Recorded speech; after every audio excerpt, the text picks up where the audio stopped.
यो कसो homies. Video आगे बढ़ाने से पहले एक इंपॉर्टेंट बात, मैंने जितनी भी सीरीज शुरू की है उनको जल्द से जल्द कंप्लीट करूंगा। बस बदले में तुम्हारा एक छोटा सा सपोर्ट चाहिए। हम 100 के सब्सक्राइबर्स के बहुत क्लोज हैं और अगर ये महीना खत्म होने से पहले हमारे 100 के हो गए तो मैं दूसरे मानवा यूट्यूबर्स की वो इनकम्प्लीट सीरीज भी अपने चैनल पर कंप्लीट एक्सप्लेन करूंगा, जिनके सेकंड पार्ट कभी नहीं आने वाले। बस कमेंट में बता देना कि कौन सी सीरीज देखनी है, मैं उसे ढूंढ कर एक्सप्लेन कर दूंगा। और वीडियो को लाइक और हाइप जरूर करना ताकि ये वीडियो ज्यादा से ज्यादा व्यूज गेन कर सके। चलो अब बिना टाइम वेस्ट किए वीडियो शुरू करते हैं। मेरा मेरी बीवी के साथ झगड़ा हो जाता है। हमारा झगड़ा इसलिए शुरू हुआ था क्योंकि मैंने जो पैसे कंपनी के एम्प्लॉयज को सैलरी देने के लिए बचा के रखे थे, उसने वो पैसे अपने मेकअप और अपनी शॉपिंग पे खर्च कर दिया। ये सुनने के बाद मुझे काफी गुस्सा आता है। मैं उससे कहता हूँ काफी सारे लोग अपनी सैलरी का इंतजार कर रहे हैं, उन्हें पैसे देने के लिए हमने जो घर पिछले साल खरीदा था उसे बेचना पड़ेगा। ये सुनने के बाद मेरी बीवी गुस्से में कहती है हम वो नहीं बेच सकते। मैं उससे कहता हूँ वो घर मैंने अपने खुद के पैसों से खरीदा था, तो तुम मुझे मत बताओ कि मुझे क्या करना है। पर तभी मेरी बीवी मुझे बताती है मैंने वो घर मेरे छोटे भाई को दे दिया। उसके बाद वो अपना पर्स उठाती है और गुस्से में मुझसे कहती है तुम मेरे सामान को हाथ नहीं लगा सकते। मुझे काफी गुस्सा आता है और उससे वो पर्स मैं छीनने लगता हूँ। मैं अपनी ताकत का इस्तेमाल करके उससे वो पर्स छीन लेता हूँ और उस पर्स को चेक करने लगता हूँ क्योंकि उस घर के डॉक्यूमेंट्स उसके पर्स में थे। पर जैसे ही मैं पर्स चेक करता हूँ मुझे कुछ नहीं मिलता। मेरी बीवी मुझे बताती है मैंने तुमसे कहा तो मैंने वो घर अपने भाई को दे दिया है, हम उस घर में उसकी शादी करेंगे, तुम वैसे भी मुझे पैसे नहीं देने वाले थे। ये सुनने के बाद मेरा दिमाग चलना बंद हो जाता है, मुझसे और बर्दाश्त नहीं होता। मैं उससे कहता हूँ मैं तुम्हें डिवोर्स दे रहा हूँ। ये सुनते ही मेरी बीवी हैरान हो जाती है। वो कहती है आखिर तुम क्या कह रहे हो। मैं सोफे से उठता हूँ और कहता हूँ मुझसे अब और नहीं होगा, मैं तुम्हारे साथ और नहीं रह सकता। मैं सच में तुम्हारे प्यार में अंधा हो चुका था। और ये कहकर मैं अपने घर से निकल जाता हूँ। मैं रास्ते में चलते चलते काफी सोच विचार में था। मैं इतनी गहरी सोच में था कि मुझे पता भी नहीं चलता कि मैं कब रोड के बीच में आ चुका हूँ। मैं रोड पर चल ही रहा होता हूँ तभी एक कार मुझे आकर ठोकर मार देती है। मेरा फोन उस टक्कर की वजह से मेरे हाथ से छूटकर हवा में उड़ने लगता है। मेरी आंखों के सामने अंधेरा छा जाता है। मुझे कुछ चीजें दिखाई देती हैं। एक आवाज मुझे सुनाई देती है। जब सब कुछ खत्म हो जाता है तभी सब कुछ शुरू होता है। और जैसे ही आवाज बंद होती है मुझे एक लाइट दिखाई देती है और अचानक से मेरी आंखें खुलती हैं। मैं तुरंत घबराया हुआ उठता हूँ। मेरे मन में एक ही सवाल था, मैं जिंदा कैसे बच गया। मेरा ध्यान अपनी आसपास की चीजों पर जाता है। मैं एग्जाम रूम में बैठा हुआ था।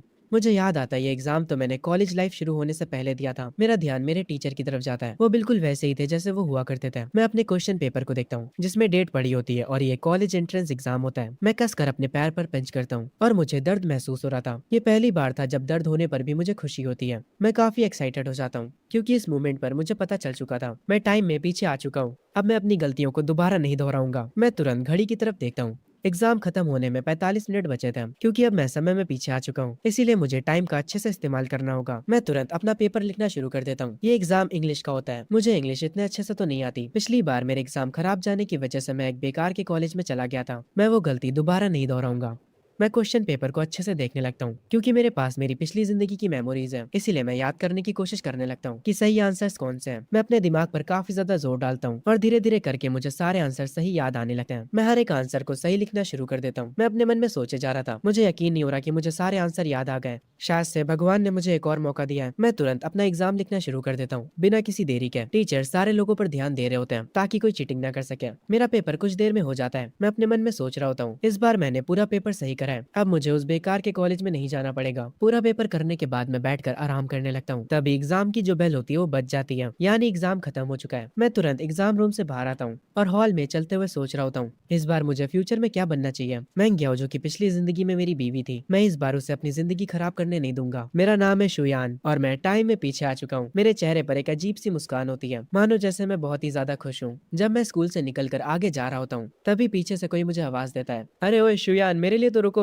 मैं तुरंत पलट कर देखता हूँ और मैं देखता हूँ मेरा एक पुराना दोस्त मेरी तरफ भागते हुए आ रहा होता है। वो कह रहा होता है शुयान आखिर तुम इतनी जल्दी कहाँ जा रहे हो, तुमने मेरा इंतजार क्यों नहीं करा। मैं अपने उस दोस्त को देखकर खुश हो जाता हूँ। अरे मेरे भाई वे तुम कहाँ रह गए थे। वे मेरे पास आता और मेरे कंधे पर हाथ रखता और कहता है अरे यार मैं बस तुझसे कुछ ही दिन नहीं मिला था और तू मुझे भूल गया क्या, एग्जाम ने तेरा दिमाग खराब कर दिया। मैं उससे मुस्कुराते हुए कहता हूँ अरे नहीं यार सब ठीक गया, चलो चलते हैं। वे मेरा स्कूल टाइम का बेस्ट फ्रेंड है और जरा इसको अभी देखो तो ये कितना जवान लग रहा है। इस बेचारे को पता भी नहीं कि आगे चलकर इसका पेट बाहर आ जाएगा और इसकी किस्मत इसको कितना परेशान करने वाली है। वे शुयान से पूछता है तो तेरा टेस्ट कैसा गया। मैं उसे बताता हूँ। वो काफी ज्यादा अच्छा गया, मुझे पूरा यकीन है कि मैं किसी टॉप कॉलेज में जा सकता हूँ। ये सुनने के बाद मेरा दोस्त वे कहता है क्या मजाक कर रहे हो यार, तुम और टॉप कॉलेज, ठीक है अगर तुम टॉप कॉलेज में चले गए तो मैं जिंदगी भर तुम्हारा गुलाम बन जाऊंगा।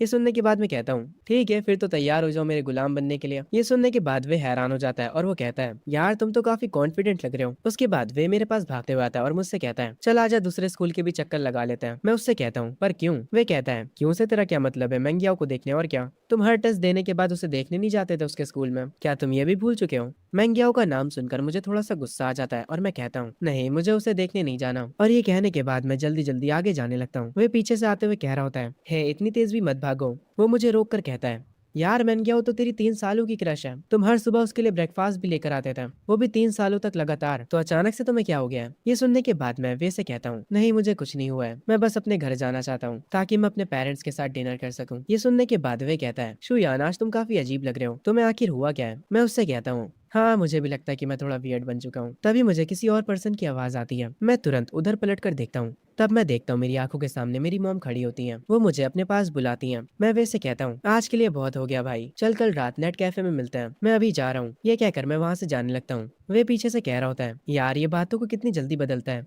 मैं अपने पेरेंट्स के पास भागते हुए चला जाता हूँ। मेरे मॉम एंड डैड दोनों मुझे लेने के लिए आए होते हैं। मैं उनके साथ कार में बैठ जाता हूँ। मेरी मॉम मुझसे टेस्ट के बारे में पूछती हैं। ये सुनने के बाद मेरे डैड जो कि कार को ड्राइव कर रहे होते हैं वो कहते हैं, हमने एग्री करा था कि हम उससे इस बारे में नहीं पूछेंगे, तुम उस पर प्रेशर मत डालो। मेरी मॉम ये सुनने के बाद कहती हैं, मुझे बस मेरे बेटे की चिंता है, ना कि आपके बिजनेस की। मैं आराम से कार में बैठा होता हूँ और मैं अपने मॉम डैड से कहता हूँ, आप लोग चिंता मत करिए, मैंने काफी अच्छा करा है। ये सुनने के बाद मेरी मॉम कहती है, क्या तुम सच कह रहे हो? मैं उनसे कहता हूँ, मेरे नंबर एवरेज से ज्यादा आएंगे, मेरे नंबर्स के साथ मैं टॉप यूनिवर्सिटी में भी जा सकता हूँ। ये सुनने के बाद मेरे डैड खुश हो जाते हैं और वो खुशी में कहते हैं, चलो चलते हैं, इसी बात पर कुछ खाकर आते हैं। मेरे बेटे आज रात मैं तुम्हारे साथ ड्रिंक करूंगा। मेरी मॉम भी काफी खुश होती है और वो कहती है, मुझे पहले से पता था मेरा बेटा बहुत ही ज्यादा समझदार है। मैं अपने मन में सोच रहा होता हूँ, मेरी पिछली जिंदगी में मैंने बहुत सारी बेवकूफी करी थी, इसीलिए आप दोनों को बहुत सारी मुश्किलें उठानी पड़ी थी। मैं दोबारा वो सब गलतियां नहीं करूंगा। बाहर खाना खाने के बाद हम अपने घर पर वापस आ जाते हैं। मैं टॉवल से अपना चेहरा पोंछ रहा होता हूँ। मैं मिरर में खुद को देखने लगता हूँ। अपने मन में सोचता हूँ, मुझे काफी अच्छा लग रहा है क्योंकि मेरी बॉडी वापस से पहले जैसी हो गई है। मैं मिरर में खुद को देखकर काफी ज्यादा खुश हो जाता हूँ। मैं वॉशरूम की लाइट्स को टर्न ऑफ करता हूँ और अपने मन में सोच रहा होता हूँ, मैं क्या हो, तुम इतनी भी कुछ खास नहीं थी, पर पता नहीं क्यों मुझे तुमसे प्यार हो गया, क्योंकि उसने मुझे कभी मना नहीं करा था, इसीलिए मुझे लगा था कि वो मुझे पसंद करती थी। पर अब मुझे समझ आ रहा है कि वो बस मुझे बेवकूफ बना रही थी, मैं बस उसका बैकअप प्लान था। मैं अपने कमरे में जाकर एक चेयर पर बैठ जाता हूँ और अपने फोन को चेक करने लगता हूँ। मैं देखता हूँ मैंने मैंगियो का नाम बेबी करके सेव कर रखा था, जो कि मुझे अब काफी ज्यादा क्रिंज लगता है। मैं तुरंत सेव्ड कॉन्टैक्ट्स में जाकर वो नाम हटा देता हूँ। तभी मुझे मैंगियो का मैसेज आता है, जो कि उस मैसेज में कह रही होती है, तुम आज मुझसे मिलने क्यों नहीं आए? मैं अपने मन में सोचता हूँ, फाइनली इस महारानी को रियलाइज हो गया कि मैंने इसका पीछा करना बंद कर दिया है। मैं मैंगियो का जवाब देते हुए कहता हूँ, मेरे पास टाइम नहीं था। हम मैंगियो को देखते हैं जो कि अपने घर पर बैठी होती है और वो ये मैसेज देखकर गुस्सा हो जाती है और वो कहती है, तुम कैसे बेवकूफ हो, अगर तुम ऐसे ही मुझसे बात करने वाले हो तो मैं तुमसे बात करना बंद कर दूंगी। ये कहकर मैंगियो अपना फोन रख देती है। मैं तुरंत उसका ये मैसेज देखता हूँ और रिप्लाई में कहता हूँ, मुझे कोई दिक्कत नहीं है। उसके बाद मैं भी अपना फोन रख देता हूँ और जाकर विंडोज की तरफ खड़ा हो जाता हूँ। मैं अपने आप से कह रहा होता हूँ,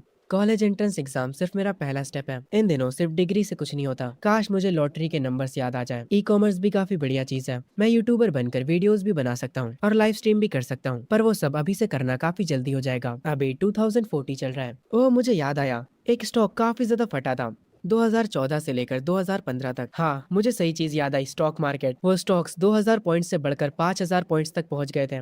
अगर कोई गधा भी वो स्टॉक्स खरीद लेता है तो वो बहुत अमीर बन जाएगा। पर स्टॉक को खरीदने के लिए मुझे पैसे चाहिए होंगे। मुझे किसी भी तरह पैसों का जुगाड़ करना होगा। मैं अपने कमरे से बाहर निकलता हूँ और मैं देखता हूँ मेरी मॉम हॉल में सोफे पर बैठकर किताब पढ़ रही होती हैं। मैं तुरंत उनके पास जाता हूँ और जमीन पर बैठ जाता हूँ और उन्हें मस्का लगाते हुए कहता हूँ, मेरी प्यारी और अच्छी मदर, मेरी बात सुनिए, क्या मैं आपसे किसी चीज के बारे में बात कर सकता हूँ? मेरी मॉम कंफ्यूज हो जाती है और वो कहती है, तुम्हें किस बारे में बात करनी है? मैं उनसे कहता हूँ, क्योंकि अब एग्जाम खत्म हो चुके हैं, क्या मुझे कुछ पैसे मिल सकते हैं? और ये कहते हुए मैं कुछ आंसू भी बहा देता हूँ। ये सुनने के बाद मेरी मॉम कहती है, ठीक है मैं तुम्हें 500 दूंगी, जाओ और उन पैसों को मेरे पर्स से निकाल लो। ये सुनने के बाद मैं मेरी मॉम से कहता हूँ, मॉम अगर मैं टॉप यूनिवर्सिटी में चला जाता हूँ तो मेरे ग्रैंडपा और ग्रैंड माँ और सारे लोग मुझे पैसे देंगे और मुझे ग्रेजुएशन पार्टी में भी काफी सारे पैसे मिलेंगे गिफ्ट में। क्या मैं वो सारे पैसे खुद यूज कर सकता हूँ? ये सुनने के बाद मेरी मॉम थोड़ा गुस्सा होती है और वो कहती है, तुम शैतान बच्चे, तुम्हारे एग्जाम अभी अभी खत्म हुए और अभी से तुम्हारी नजर पैसों पर पड़ गई है। ठीक है चलो मैं तुम्हारी बात मान लेती हूँ, अगर तुम टॉप यूनिवर्सिटी में जा पाए तो वो सारा पैसा तुम्हारा है। मेरी मॉम से ये सारी बातें करने के बाद मैं अपने बेड पर जाकर सो जाता हूँ और डायरेक्ट सुबह ही मेरी आंखें खुलती हैं। मैं तुरंत उठता हूँ और अपने रूम से बाहर आ जाता हूँ। मैं फ्रिज में से कुछ एग्स लेता हूँ और किचन में आकर ब्रेकफास्ट बनाने लग जाता हूँ। मैं अपना ब्रेकफास्ट खुद से ही बना रहा था। ये करते हुए मुझे मेरी मॉम देख लेती है। वो मेरे डैड को बुलाते हुए कहती है, जरा यहाँ आइए, देखिए तो जरा हमारा बेटा क्या कर रहा है। मेरे डैड आते हैं और वो मुझे किचन में देखकर काफी हैरान होते हैं और वो कहते हैं, ये तो ब्रेकफास्ट बना रहा है। मैं अपने मन में कह रहा होता हूँ, मैं क्या शादी के बाद कभी भी किचन में नहीं आई थी। मैंने बहुत कोशिश करी थी उसे कुकिंग सिखाने की, वो बस मुझसे गुस्से में कहती थी, अगर तुम घर पे हो तो मुझे खाना बनाने की क्या जरूरत है? अगर मैंने तुमसे शादी करी है तो मैं खाना क्यों बनाऊं? मैं अपने मन में कहता कहता हूँ क्या पागल औरत थी वो।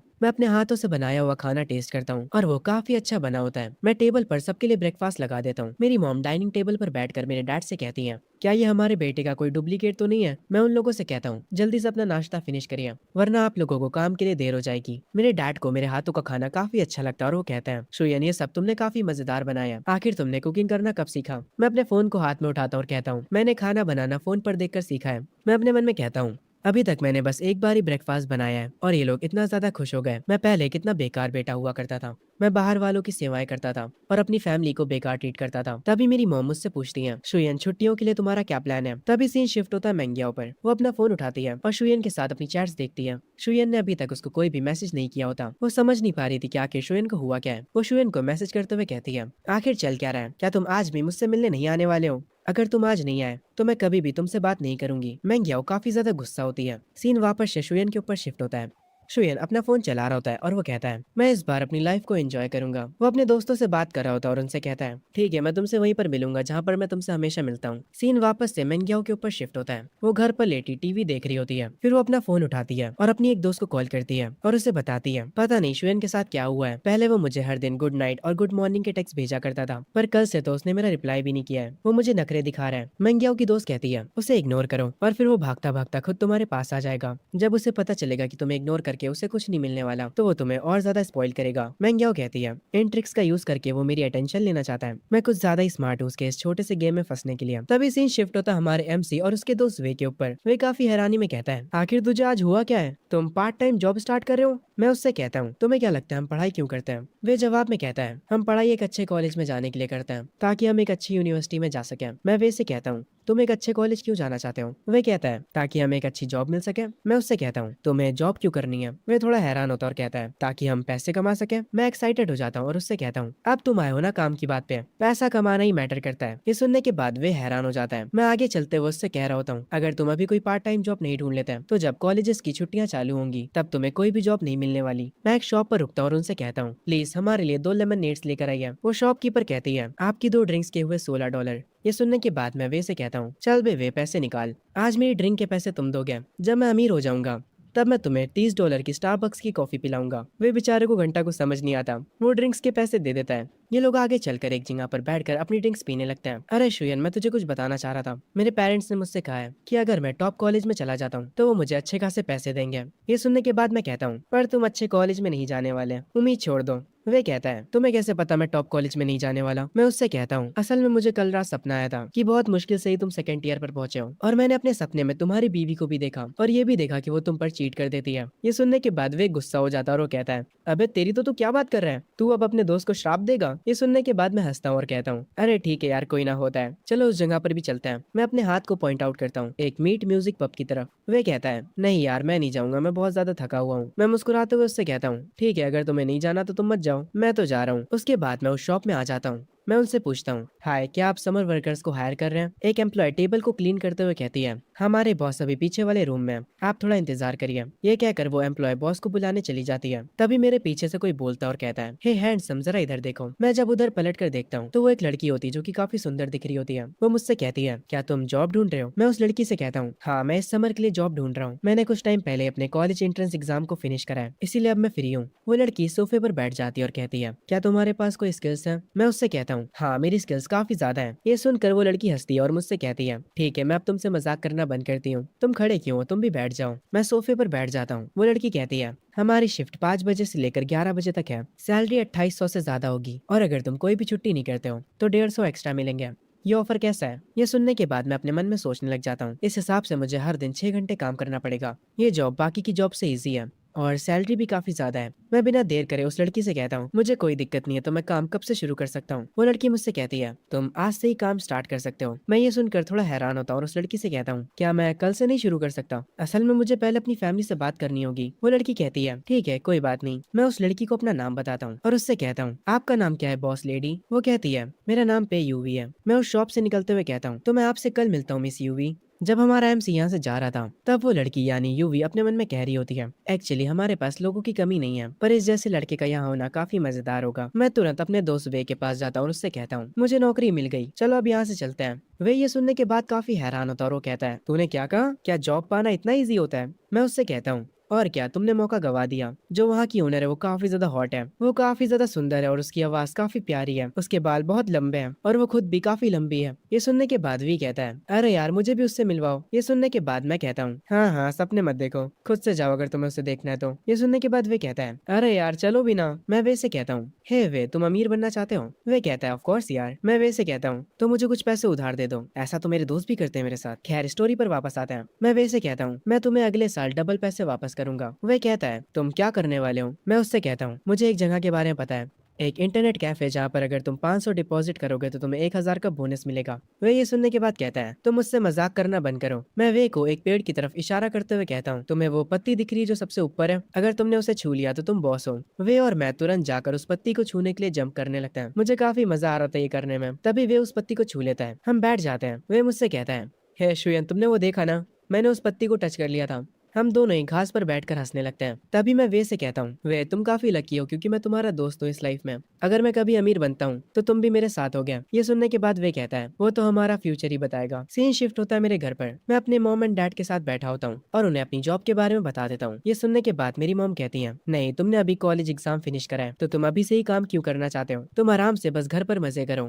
मैं मेरी मॉम से कहता हूँ, मॉम मुझे बस 2 महीनों के लिए काम करना है और उसके बाद जो पैसे मैं कमाऊंगा उससे मैं ट्रैवल करूंगा। ये सुनने के बाद मेरी मॉम कहती है, तुम कहाँ ट्रैवल करना चाहते हो और उसके लिए तुम्हें कितने पैसे चाहिए? वो पैसे मैं तुम्हें दूंगी। मैं अपना सर पकड़ लेता हूँ। मॉम को मनाना कितना मुश्किल है। मैं अपने डैड को आवाज देता हूँ ताकि वो इस मैटर के बीच आ सके। मेरे डैड मेरी बात इशारों से ही समझ जाते हैं। वो मॉम से कहते हैं, शुयान अब बड़ा हो चुका है, काम करने से उसे एक्सपीरियंस मिलेगा, इसीलिए ज्यादा चिंता करना बंद करो। ये सुनने के बाद मॉम कहती है, तो अब तुम दोनों आपस में मिल गए हो? वो गुस्सा हो जाती है। मैं मॉम से कहता हूँ, मॉम रिलैक्स हो जाइए, अगर डैड और आपकी फाइट होती है तो मैं आपकी साइड लूंगा। ये सुनने के बाद डैड कहते हैं, अरे तुम कितने पलटू आदमी हो यार, मैं यहाँ पर तुम्हारे लिए बात कर रहा हूँ और तुम मेरे ही खिलाफ चले गए। इस फैमिली मूवमेंट में सब हंसने लगते हैं। तभी शुयन को उसके दोस्त का मैसेज आता है। उस मैसेज में लिखा होता है, क्या तुमने ग्रुप चैट चेक करी? 2 दिनों बाद क्लास के सारे लोग मिल रहे हैं, हम वहाँ पर कैरियोके जाएंगे और साथ में डिनर भी करेंगे। शुयन अपने दोस्त से कहता है, मैं अभी बिजी हूँ, तुम पार्टी के लिए भी बिजी हो? मैंग्याओ भी वहाँ पर आएगी? मैं रिप्लाई में अपने दोस्त को कहता हूँ, वो आए या ना आए मुझे उससे क्या। मेरा दोस्त मुझे कहता है, बस भी कर यार, नॉन चैलेंट बनने की एक्टिंग मत कर। अगर ऐसा ही है तो दोबारा तो कभी महंगियाओं से बात मत करना। मैं अपने फोन को साइड में रख देता हूँ और अपने कंप्यूटर को देखने लग जाता हूँ। तभी सीन शिफ्ट होता है अगले दिन उसी शॉप में। शुयन यहाँ पर आ चुका होता है। वो कहता है, बॉस मैं आ गया। मेरी बॉस कहती है, ओह तुम तो सच में आ गए। इस जमाने के बच्चे कोई काम को ज्यादा दिनों तक नहीं करते हैं। मैं ये सुनने के बाद उनसे कहता हूँ, मैं हमेशा अपने प्रोमिसेस निभाता हूँ। ये सुनने के बाद मेरी बॉस स्माइल करती है और मुझसे कहती है, तुम्हारा काम सिंपल है, बस कुछ ड्रिंक्स को सर्व करना और बाकी साफ सफाई करना। जाओ और पहले जाकर यूनिफॉर्म पहन लो। बॉस की ये कहने के बाद मैं चेंजिंग रूम में आ जाता हूँ और काम पर की यूनिफॉर्म पहन लेता हूँ। मैं बाहर निकलता हूँ और सारी चीजों को सेट करना शुरू कर देता हूँ। मैं देखता हूँ यहाँ पर बहुत सारे कस्टमर्स आए होते हैं। 2 लड़कियां ड्रिंक्स कर रही होती हैं और एक कपल भी आया होता है। तभी मेरी बॉस मुझसे पूछती है, शुयान तुम्हारी कोई गर्लफ्रेंड है? मैं उनसे कहता हूँ, नहीं मेरी कोई गर्लफ्रेंड नहीं है। उस कपल को देखते हुए मैं अपने मन में सोचता हूँ, पहले मेरा प्यार सिर्फ और सिर्फ मैंग्याओ के लिए हुआ करता था, मैं किसी और पर ध्यान भी नहीं देता था। मेरी बॉस मुझसे कहती है, पर तुम तो बहुत हैंडसम हो, क्या स्कूल में लड़कियां तुम्हारे पीछे नहीं पड़ी थी? मुझे पक्का पता है तुम्हारे पीछे बहुत सी लड़कियां पागल होंगी, इसीलिए मुझसे झूठ मत बोलो। मैं ये सुनने के बाद बॉस से कहता हूँ, अरे कसम से मेरी कोई गर्लफ्रेंड नहीं है। अगर मैं सच बोलूँ तो मुझे नहीं लगता किसी को डेट करना कोई अच्छी चीज होती है। ये सुनने के बाद मेरी बॉस कहती है, तुम्हें डेटिंग करना पसंद नहीं है तो फिर तुम्हें क्या करना पसंद है? मैं मेरी बॉस से कहता हूँ, मुझे पैसे पसंद है, और मैं हंसने लगता हूँ। ये सुनने के बाद मेरी बॉस कहती है, तुम सच में कितने बड़े पागल हो पैसों के पीछे, जबकि अभी तुम बस एक हाई स्कूलर हो। तभी यहाँ पर एक पर्सन आता है जिसके पास गिटार होता है। वो तुरंत माइक की ओर जाता है और परफॉर्म करना शुरू कर देता है। एक एम्प्लॉय बॉस से कहती है,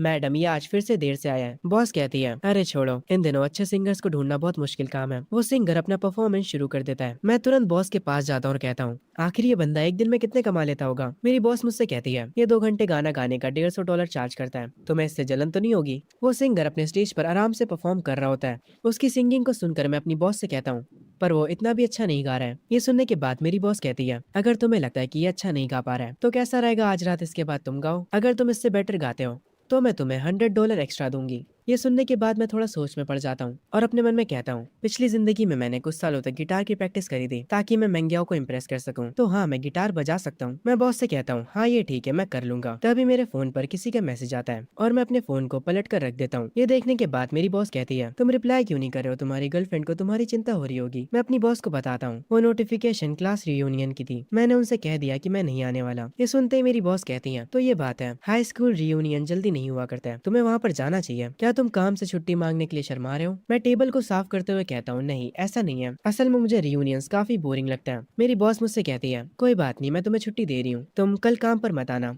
वैसे भी अगर एक पर्सन गायब होगा तो शॉप को कोई नुकसान नहीं होगा। ये सुनने के बाद मैं मेरी बॉस से कहता हूँ, ठीक है मैं समझ गया, आपका शुक्रिया। मैं ड्रिंक्स के गिलास को अपने हाथों पर पकड़े होता हूँ और अपने मन में कहता हूँ, ठीक है मैं गया हूँ, टाइम आ चुका है जब तुम एक नए शुयान से मिलोगी। मैं वो ड्रिंक सारे कस्टमर्स में सर्व कर देता हूँ। मैं वापस आकर बॉस से बातें कर रहा होता हूँ, तभी वो सिंगर अपना परफॉर्मेंस खत्म करके यहाँ से जाने लगता है, पर मेरी बॉस उसे रोक लेती है और कहती है, हे देखो हमारे यहाँ पर एक नया समर वर्कर आया है, इसका नाम शुयान है और ये गाना भी गा सकता है, क्या तुम बैकअप में इसके साथ गाना गाओगे? ये सुनने के बाद वो सिंगर गुस्सा हो जाता है और वो कहता है, मैं इसके लिए प्ले करूंगा। मैं उस सिंगर से कहता हूँ, हे भाई क्या मैं कुछ समय के लिए तुम्हारा गिटार ले सकता हूँ? वो सिंगर गुस्से में मुझसे कहता है, तुझे ये बजाना भी आता है? मैं भी थोड़ा एटीट्यूड में कहता हूँ, हाँ मुझे आता है। वो सिंगर मुझे अपना गिटार दे देता और कहता है, ये लो और इसे खराब मत कर देना। मैं उस गिटार को लेकर स्टेज पर पहुंच जाता हूँ और उससे बजाना शुरू कर देता हूँ। मेरी उंगलियां गिटार के स्ट्रिंग्स को छू रही थी। मैं अपने मन में सोच रहा होता हूँ मुझे कौन सा गाना गाना चाहिए। मुझे कोई मॉडर्न गाना चूज करना चाहिए जो कि यहाँ पर सबको पसंद आए।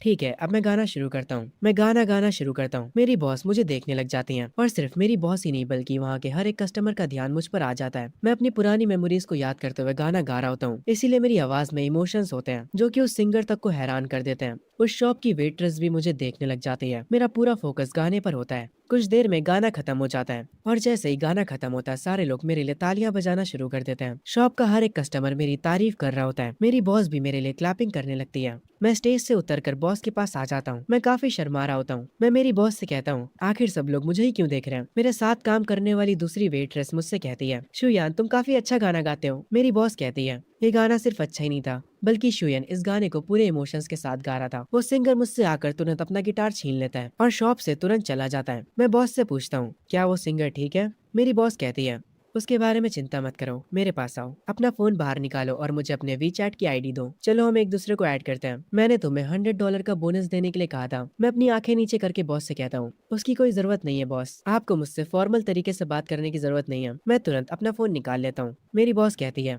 फिर भी मैंने जो कह दिया वो कह दिया, मैं अपने वादों से पीछे नहीं हटती। तभी से ही शिफ्ट होता है मंग्याओ के ऊपर, जो कि सोच रही होती है, आखिर उसने मुझे अभी तक मैसेज क्यों नहीं करा? वो कर क्या रहा है? क्या वो मुझे पसंद नहीं करता? वो अपने लैंप को ऑन करती है और अपना फोन उठाकर शुयान को मैसेज करते हुए कहती है, क्या तुम कल रात रियूनियन में आ रहे हो? वो मैसेज शुयान के फोन पर आता है। इस वक्त वो वॉशरूम में नहा रहा होता है। मेंग्याओ उसके मैसेज का बेसब्री से इंतजार कर रही होती है। शुयान जाकर अपना फोन उठाता है। मेंग्याओ अपने फोन को घूरे जा रही होती है। शुयान अपने टेबल पर आकर बैठता है और मैसेज में कहता है, इसके बारे में कल बात करते हैं। उसका रिप्लाई देखकर मेंग्याओ उससे पूछती है, क्या तुम कल शाम को फ्री हो? शॉपिंग पे चलना चाहोगे? शुयान कहता है, देखते हैं, और ये कहकर शुयान सो जाता है। मेंग्याओ भी अपने बेड पर लेटी होती है, पर वो काफी गुस्से में होती है। वो अपने बेड से उठ जाती है और कहती है, मुझे काफी गुस्सा आ रहा है, वो बदल गया है, इसीलिए मैंने पहले उसे मैसेज करा पर उसने मुझे अच्छे से रिप्लाई भी नहीं दिया। मेंग्याओ ये सब अपनी दोस्त को बता रही होती है। उसकी दोस्त मैसेज में रिप्लाई देती है और कहती है, तुम होल्ड बैक क्यों नहीं कर पा रही हो? तुम बस उसे इग्नोर करो, वो बस नखरे दिखा रहा है। मेंग्याओ अपनी दोस्त से कहती है, तो अब मैं क्या करूँ? उसकी दोस्त कहती है, अब तुम्हारी बारी है नखरे दिखाने की। उसकी दोस्त मैसेज में मेंग्याओ से कहती है, कल के क्लास रियूनियन में तुम वहाँ पर डुआन के साथ जाना। जब शुयन तुम्हें उसके साथ देखेगा तो उसे जेलसी होगी। मेंग्याओ ये सुनकर कहती है, हाँ तुमने सही कहा। सीन शिफ्ट होता है और हम वे को देखते हैं जो कि अपने बालों में स्प्रे मार रहा होता है और अपने बालों को सेट कर रहा होता है। वो अपने कोट को सही करता है और वापस से अपने बालों को सही करता है। वो मिरर के सामने खड़े होकर खुद को देखता है और अपने रूम से बाहर आता है। हम देखते हैं सोफे पर शुयान बैठा होता है। जैसे ही वे रूम से निकलता है वे शुयान से पूछता है, तो चल बता मैं कैसा लग रहा हूँ, क्या आज मैं अच्छा दिख रहा हूँ? शुयान कहता है, मैं यकीन के साथ तो नहीं कह सकता कि तू अच्छा दिख रहा है, पर अच्छा दिखने से ज्यादा तुम्हारे में एनर्जी ज्यादा लग रही है। तुम एकदम आज एक एनर्जेटिक पर्सन दिख रहे हो। ये सुनने के बाद वे कहता है, तुमने बिल्कुल सही कहा। वे भी जाकर सोफे पर बैठ जाता है। शुयन अपना फोन चला रहा होता है। वे उससे कहता है, आखिर तुम फोन में क्या कर रहे हो? क्या तुम किसी लड़की से बात कर रहे हो? पर जैसे ही वे फोन में झांक कर देखता है वो हैरान हो जाता है और कहता है, तुम प्रैक्टिस टेस्ट को सॉल्व कर रहे हो? क्या तुम पागल हो गए हो?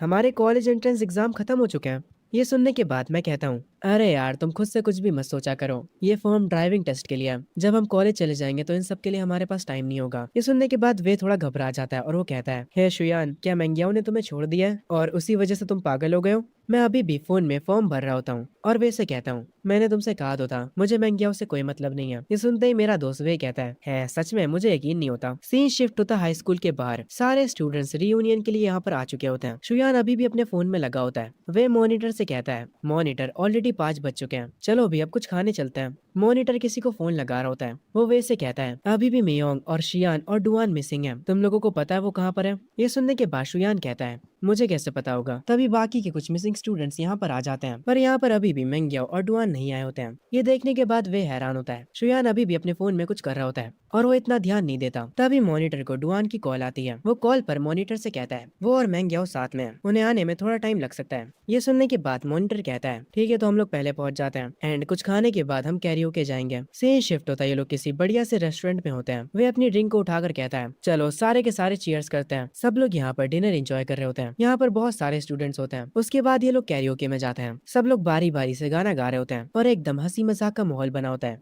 तभी वे इस बीच शोएन के पास आता है और वो शोएन से कहता है, आखिर तुम बूढ़े आदमियों जैसे बैठकर यहाँ पर क्या कर रहे हो? चलो भी हमारे साथ गाना गाओ। शोयान ये सुनने के बाद कहता है, मैं बस थोड़ी देर और यहाँ पर हूँ, उसके बाद मैं चला जाऊंगा। वह शोयान के पास वाली सीट पर बैठ जाता है और उससे कहता है, मेंग्याओ भी अभी तक नहीं आई है। तभी एक बंदा दरवाजा खोलकर अंदर आता और कहता है, लिंजिया बाहर किसी से बहस कर रहा है, ऐसा लगता है जल्दी ही लड़ाई होने वाली है। मॉनिटर तुरंत उठता है और कहता है, चलो चलते हैं, देखते हैं वहाँ पर क्या हो रहा है। वे भी बाहर जाने लगता है। वो शोयन से कहता है, ओए तू क्या कर रहा है वहाँ पर बैठा हुआ? जल्दी करो, चलो नीचे। हम देखते हैं लिंजिया नाम का स्टूडेंट अपने से काफी बड़े बंदे से भिड़ रहा होता है। वो मस्कुलर बंदा कहता है, क्या बे छोटे तुझे जीने से प्यार नहीं है? यहाँ पर मॉनिटर आता है और वो कहता है, अरे मेरे बड़े भाई उसने बहुत ज्यादा पी ली है, मैं उसकी तरफ से माफी मांगता हूँ। वो मस्कुलर बंदा कहता है, अब तू कौन है चिरकुट, चला जा यहाँ से वरना पिट पिट जाएगा। हम देखते हैं असल में ये फाइट वॉशरूम में हो रही होती है। सारे लोग वॉशरूम के बाहर भीड़ लगा देते हैं। शोयान उस भीड़ में से होकर अंदर जाता है। शोयान यहाँ का नजारा देखकर अपने मन में कहता है, लिंजिया कुछ ज्यादा ही बन रहा था, हल्का सा उसने ड्रिंक क्या कर लिया, उसे लगने लगा वो किसी से भी भिड़ सकता है। और ये मस्कुलर बंदा ये भी शराब के नशे में पागल हो चुका है। शोयान उनके बीच में जाता और कहता है, अरे यार हमारे क्लासमेट से जरा सी गलती हो गई, असल में हमने कुछ टाइम पहले कॉलेज एंट्रेंस एग्जाम को फिनिश करा है, तो यार माफ कर दो हमें। वो मस्कुलर बंदा चिल्लाते हुए कहता है, अब तू कौन है बे, मेरे रास्ते से हट जा। ये सुनने के बाद शोयान को भी गुस्सा आ जाता है और वो कहता है, यार तुम अच्छे से बात नहीं कर सकते हो क्या? तुम क्या ये बात भूल रहे हो कि हम अभी तक स्टूडेंट्स हैं? अगर तुम सच में सीन को बढ़ाना चाहते हो तो मैं तुम्हें नहीं रोकूंगा। तुम्हें क्या लगता है जब पुलिस आएगी तो वो किसकी साइड लेगी, तुम्हारी या फिर हम स्टूडेंट्स की? जरा सोचो इसके बारे में। ये सुनने के बाद उस मस्कुलर बंदे को गुस्सा तो आता है, पर वो इतना जान चुका था कि शोयन सही कह रहा है। शोयन दोबारा से कहता है, चलो भी भाई अब इस मामले को खत्म करते हैं। वो मस्कुलर बंदा कहता है, ठीक है जाओ, तुम लोगों को माफ करा, मैं वैसे भी आज अच्छे मूड में हूँ, मुझे अपना टाइम खराब नहीं करना बच्चों के साथ बहस करके। शोयन मुस्कुराते हुए कहता है, तुम्हारा शुक्रिया बड़े भाई, अपना ध्यान रखना। वो मस्कुलर बंदा वहाँ से चला जाता है। सब लोग वापस से कैरियोके में आ जाते हैं गाना गाने के लिए। दो लड़के व्हाइट शर्ट में बैठे होते हैं और वो लोग शोयन के बारे में बुरा भला कह रहे होते हैं। वो लोग कह रहे होते हैं, शोयन एकदम डरपोक बंदा है। वे की नजर उन दोनों पर पड़ जाती है। दूसरा व्हाइट शर्ट वाला बंदा कहता है, हाँ तुम बिल्कुल सही कह रहे हो, शोयन बिल्कुल फट्टू है। इनकी बातें सुनने के बाद वे को गुस्सा आ जाता है और वो कहता है, जरा देखो तो कौन बातें कर रहा है, जब लफड़ा हुआ था तब तुम लोग तो भाग गए थे और अब तुम लोग यहाँ पर आकर अपना मुंह चला रहे हो, जबरदस्ती के टफ गए होने की एक्टिंग कर रहे हो। ये सुनने के बाद वो दोनों लड़के शर्मिंदा हो जाते हैं, पर शोएन इन सारी चीजों पर ध्यान नहीं देता। वे शोएन से कहता है, यार वो लोग तुम्हारे बारे में बकवास कर रहे थे, पता नहीं वो लोग तुम्हें फट्टू क्यों कह रहे थे। शोएन कहता है, जब बातों से सब कुछ सॉल्व हो सकता है तो लड़ाई करने की क्या जरूरत है? उन्हें आगे चलकर समझ आ जाएगा कि लड़ाई करने से सब कुछ ठीक नहीं हो जाता। अभी ये सब बच्चे हैं। ये सुनने के बाद वे कहता है, यार आजकल तुम कुछ ज्यादा ही बड़ों वाली बातें नहीं कर रहे हो। शोएन कहता है, अरे यार मैं बड़ा ही तो हूँ, मैं तुम्हारा पापा हूँ, भूल तो नहीं गए तुम? ये सुनने के बाद वे कहता है, अबे तू साले चुप रहा कर। शोएन अपनी ड्रिंक को एंजॉय कर रहा होता है और वे भी। ये लोग बार बार ड्रिंक करे जा रहे होते हैं। शोएन थोड़ी देर में कहता है, यार अब मैं इससे ज्यादा नहीं पी सकता, और ये कहकर वो सो जाता है। तभी वे उसे उठाते हुए कहता है, ओए शोएन जल्दी उठ, मैनग्याओ आ चुकी है। ये सुनने के बाद शोएन धीरे से अपनी आंखें खोलता है। उसके सामने मैनग्याओ खड़ी होती है और वो कहती है, क्या तुम्हें लगा मैं और डुआन डेट कर रहे हैं इसीलिए तुमने इतनी ज्यादा पी ली? पर शोएन इसकी बातों पर ध्यान नहीं देता और वो कहता है, मुझे नींद आ रही है, मुझे सोने दो। ये सुनने के बाद सब हैरान हो जाते हैं। वे कहता है, शोएन उठ जा, तेरे सामने मेंग्याओ खड़ी है। शोएन जब दोबारा से अपनी आंखें खोलता है तो उसे छोटी वाली मेंग्याओ की जगह बड़ी वाली मेंग्याओ दिख रही होती है, जो कि उसकी बीवी थी। शोएन अपने सर पर हाथ रखता और कहता है, मैंने कुछ ज्यादा ही पी लिया है, इसीलिए अब मैं घर जा रहा हूँ। ये कहने के बाद वो मेंग्याओ के सामने से निकल जाता है। मेंग्याओ और उसकी दोस्त काफी हैरान हो जाती है। मेंग्याओ की दोस्त उससे कहती है, कोई बात नहीं मेंग्याओ, वो बस जेलस है और तुम्हें चिढ़ाने के लिए नाटक कर रहा है। पर मेंग्याओ की आंखों से आंसू आ जाते हैं। वो कहती है, शायद से तुम सही कह रही हो। हम शोएन को देखते हैं जो कि एक नदी के पास खड़ा होता है। एक लड़की उसके पास में गिटार बजा रही होती है। शोएन अपनी सोच में डूबा होता है, पर तभी उसे उल्टी जैसा फील होने लगता है। वो पास में बैठी लड़की से कहता है, हे तुम्हारे पास टिश्यू होगा क्या? वो लड़की उसे टिश्यू दे देती है। शोएन अपना मुंह साफ करता है और उस लड़की को शुक्रिया बोलता है। वो लड़की वापस से अपना गिटार बजाने लगती है। शोएन नदी को देखने लगता है और वो लड़की जो गिटार बजा रही होती है वो उसे सुन रहा होता है। आखिर में वो भी सीढ़ियों पर बैठ जाता है। वो उस लड़की को कहता है, तुम स्ट्रिंग्स पर कुछ ज्यादा ही प्रेशर डाल रही हो और तुम्हारी टाइमिंग भी सही नहीं है, पर वो ट्यून काफी अच्छी है। वो लड़की शोएन को देखती है। शोएन थोड़ा हैरान हो जाता है। तभी वो लड़की अपना गिटार शोएन को देने लगती है। शोएन कहता है, आखिर तुम क्या कर रही हो? लग रहा है तुम्हें मेरी बातों का बुरा लग गया। क्या तुम देखना चाहती हो कि मैं क्या कर सकता हूँ? शोएन उठता है और उससे वो गिटार ले लेता है और सीढ़ियों पर बैठकर उसे बजाना शुरू करता है। जैसे जैसे उसकी उंगलियां गिटार पर चल रही होती हैं, वो लड़की शोएन को हैरानी से देखती है। उसके चेहरे पर एक मुस्कुराहट आ जाती है, जैसे मानो उसे शोएन का गाना पसंद आ रहा हो। शोएन भी फुल इमोशंस के साथ गिटार को बजा रहा होता है। वो लड़की उसकी गिटार की स्किल्स को देखकर काफी हैरान हो जाती है। शोएन खड़ा होता है और कहता है, मैंने अभी तक खुद को इंट्रोड्यूस नहीं करा, मेरा नाम शोएन है। वो उस लड़की को उसका गिटार वापस देता है, पर वो लड़की शोएन से कुछ भी नहीं बोलती। तभी दूर से एक कार की आवाज आती है। वो मुझे अपना हाथ दिखाती है, जैसे मुझे बाय बोल रही हो। उसके बाद वो पलट कर चली जाती है। मैं भी उसे बाय बोलता हूँ और अपने मन में सोचता हूँ, ये लड़की कितनी प्यारी थी, पर उसने मुझसे कुछ बोला नहीं। शोएन को बुरा लगता है कि उस लड़की ने उसका जवाब नहीं दिया, पर वो देख नहीं पाता कि वो लड़की यहाँ से जाते वक्त स्माइल कर रही होती है। शोएन वापस से सोच में पड़ जाता है। तभी सीन शिफ्ट होता है अगली सुबह। वो अपने बेड पर सो रहा होता है। तभी उसके फोन पर मेनग्याओ का मैसेज आता है। उस मैसेज की आवाज से उसकी आंखें खुलती हैं। वो अपने बेड से उठता है और अपना फोन उठाकर उन मैसेजेस को देखता है। उन मैसेजेस में मेनग्याओ कह रही होती है, शोएन तुम्हें कोई गलतफहमी हुई है। मैं कल पूरा दिन अपनी दोस्त के साथ थी और मैं रास्ते में डुआन से टकरा गई थी। मैंने सुना एक नया आर्केड खुला है, क्या तुम आज शाम मेरे साथ जाना चाहोगे वहाँ? शोएन दूध पीते पीते उसके ये सारे मैसेजेस देख रहा होता है। शोएन उसके रिप्लाई में कहता है, तुम्हें ये सब मुझे एक्सप्लेन करने की जरूरत नहीं है, और मैं आज शाम बिजी हूँ और मैं काफी समय तक बिजी ही रहने वाला हूँ। मैन ग्याओ अपने घर पर होती है। मैन ग्याओ अपने मन में सोचती है, क्या अब मैं इससे पसंद नहीं हूँ? इसके बाद शोएन का कोई भी जवाब नहीं आता। मैन ग्याओ की आंखों में आंसू आ जाते हैं। से शिफ्ट होता है शोएन की शॉप पर। वहाँ पर वो देखता है बॉस खुद से कुछ बॉक्सेस को उठा रही होती है। वो तुरंत भागते हुए उनके पास जाता है और उनसे कहता है, रुकिए मैं आपकी मदद करता हूँ। उसके बाद शोएन इस काम में उनकी मदद कराता है। वो एक एक करके सारे बॉक्सेस को उनकी जगह पर रख देता है। बॉस एक वेटरेस से कहती हैं, देखा शोएन हमारे कितने काम आ रहा है। वो शोएन के पास जाती हैं और कहती हैं, इसको ही टीम वर्क कहते हैं, इससे चीजें आसान हो जाती हैं। वो दोनों स्माइल करते हैं। पीछे से वेटरेस कह रही होती है, समर के बाद शोएन जॉब छोड़कर चला जाएगा, ये कितना बुरा होगा। शोएन की बॉस उससे कहती हैं, तुम किस कॉलेज में जाने का प्लान कर रहे हो? शोएन कहता है, मैं शंघाई में जाने की कोशिश कर रहा हूँ। ये सुनकर उसकी बॉस खुश होती है और उससे कहती हैं, उसके लिए तुम्हें टॉप स्कोर चाहिए। समझ में आया? अगर मेरी उम्र 10 साल कम होती तो मैं सच में तुम्हारे पीछे पागल होती। ये सुनने के बाद शोएन स्माइल करता और कहता है, एक्चुअली मुझे बड़ी औरतें भी पसंद है, तो कोई दिक्कत की बात नहीं है। बॉस कहती हैं, बस भी करो शोएन, तुम भी ना। तभी हम उस लड़की को देखते हैं जिसने शोएन को अपना गिटार दिया था बजाने के लिए। वो शायद से अपने घर पर होती है। उसके कानों में हेडफोन्स लगे होते हैं और वो म्यूजिक सुन रही होती है। तभी उस लड़की की माँ कहती है, चिंग चिंग क्या तुमने डिसाइड कर लिया कि तुम कौन से म्यूजिक स्कूल जाना चाहती हो? उसकी माँ उसके पास आकर बैठती हैं और कहती हैं, बेजिंग या फिर शंघाई? वो लड़की कहती है, मैंने अभी डिसाइड नहीं करा है। उसकी मॉम कहती हैं, अगर तुम बेजिंग जाती हो तो मैं तुमसे मिलने के लिए आती रहूंगी। वो लड़की कहती है, मॉम कुछ दिनों में मेरा बर्थडे आने वाला है। उसकी मॉम कहती है, तुम्हें जो भी गिफ्ट चाहिए मैं तुम्हें वो सब खरीद दूंगी। पर पता नहीं क्यों ये लड़की गुस्से में होती है और वो कहती है, मॉम मुझे कुछ भी नहीं चाहिए, मैं बस चाहती हूँ कि आप मेरे साथ रहें। उसकी मॉम थोड़ा निराश होती है और कहती हैं, चिंचिंग मॉम को बिजनेस ट्रिप के लिए जाना है, और वो भी कल सुबह। वो लड़की कहती है, रहने दीजिए मुझे अब आदत हो गई है।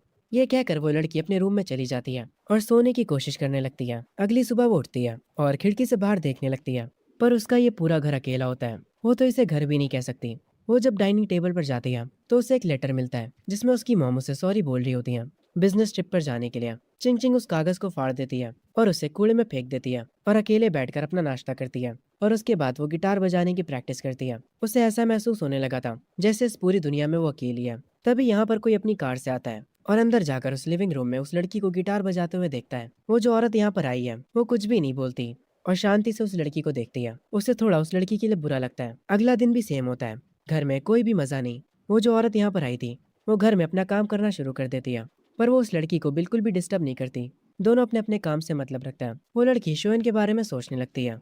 तभी वो जो काम करने वाली औरत होती है वो लड़की उससे कहती है, मुझे आज बाहर जाना है। वो औरत कहती है, तुम्हें कहाँ बाहर जाना है? सीन शिफ्ट होता उसी पार्क में जहाँ पर वो लड़की शोएन से मिली थी। वो कह रही होती है, वो लड़का उस दिन के बाद से इस पार्क में नहीं आया, मैं बस किस्मत से उससे मिल गई थी। वो औरत जो उस लड़की के साथ आई होती है वो कहती है, अब हमें घर चलना चाहिए। पर वो लड़की कहती है, चलो कुछ पीने चलते हैं, मुझे एक बार बियर ट्राई करनी है। वो औरत कहती है, मैं एक ऐसी जगह को जानती हूँ जहाँ ज्यादा भीड़ नहीं होती। वो लड़की कहती है, चलो चलते हैं। सीन शिफ्ट होता है शोएन की शॉप पर। वेट्रेस बॉस से कहती है, आज भी वो सिंगर नहीं आया। बॉस कहती है, अरे कोई दिक्कत की बात नहीं है, हमारे पास यहाँ हमारा एक छोटा सिंगर भी तो है। शोएन कहता है, मेरी तरफ ऐसे मत देखो, मैं अभी भी एक बच्चा हूँ। वो वेट्रेस कहती है, हाँ क्यों नहीं, बस कुछ 100 महीने पुराने बच्चे। तभी यहाँ पर वो गिटार वाली लड़की आती है। शोयन उसे देखते ही पहचान जाता है। शोयन को ऐसा कहते देख शोयन की बॉस उससे पूछती है, क्या तुम दोनों एक दूसरे को जानते हो? शोयन कहता है, हम एक दूसरे को जानते हैं और नहीं भी, हम बस कुछ दिनों पहले ही मिले थे। ये कैसा इत्तेफाक है, हम दोबारा से मिल गए। शोयन और चिंग चिंग दोनों ही एक दूसरे को देखने के बाद काफी सरप्राइज होते हैं। जब वो सब एक टेबल पर बैठ जाते हैं तब शोयन उन्हें ड्रिंक्स ला कर देता है।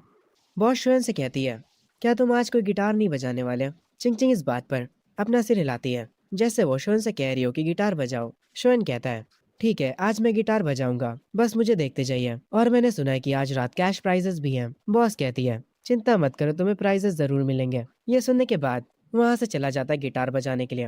वो जाकर स्टेज पर बैठ जाता है, और जब वो गिटार बजा रहा था सारे लोग आपस में बातें कर रहे थे। चिंग चिंग अपना ग्लास उठाती है, वो ड्रिंक को लेकर काफी क्यूरियस होती है। वो एक छोटी सी सिप लेती है। वो अपने मन में सोचती है, आखिर लोगों को ये क्यों पसंद है, ये ड्रिंक बेकार है। चिंग चिंग को ऐसा देखकर वहाँ की बॉस कहती है, क्या हुआ, तुम्हें पसंद नहीं आया? चिंग चिंग अपना सर हिलाती है। बॉस कहती है, इसी को तो ड्रिंक कहते हैं, सबको ये शुरू में बेकार लगती है पर फिर बाद में अच्छी लगने लगती है। शोयन मस्त अपना स्टेज पर गाना गा रहा होता है। चिंग चिंग के साथ जो औरत आई होती है वो शोयन को देखकर अपने मन में कहती है, आखिर ये इस गाने को इतने इमोशंस के साथ कैसे गा पा रहा है, ये तो अभी काफी छोटा है। वो शोयन को देख रही होती है। गाना खत्म होते ही शोयन स्टेज से नीचे आता है। उसकी बॉस कहती है, तुम भी आओ हमारे साथ ड्रिंक करो, तुम्हारा ग्लास उधर रखा है। ये सुनने के बाद शोयन खुश हो जाता है, पर वो गलती से जाकर चिंग चिंग का ग्लास उठा लेता है और उसे पी भी लेता है और उसे एक ही बार में खत्म भी कर देता है। बॉस इसे देखकर काफी हैरान हो जाती है। वो एक ऑकवर्ड स्माइल करने लगती है। चिंग चिंग ब्लश करने लगती है, उसके गाल पूरे लाल हो जाते हैं। वो तुरंत उठकर वॉशरूम की तरफ जाने लगती है। वो जो औरत चिंग चिंग के साथ आई थी उसका नाम वोंग है। वोंग शोन को बताने ही जा रही होती है कि उसने अभी क्या करा है, पर वो सिचुएशन को देखकर रुक जाती है। बॉस शोन से कहती है, तुम्हें क्या लगता है वो लड़की कैसी है? वो काफी सुंदर है ना? शोन कहता है, हाँ वो काफी सुंदर है, मुझे बुरा लग रहा है कि वो बात नहीं कर सकती। ये सुनते ही वोंग कहती है, तुम क्या बात कर रहे हो, वो बस ज्यादा बोलती नहीं है, पर वो बोल सकती है।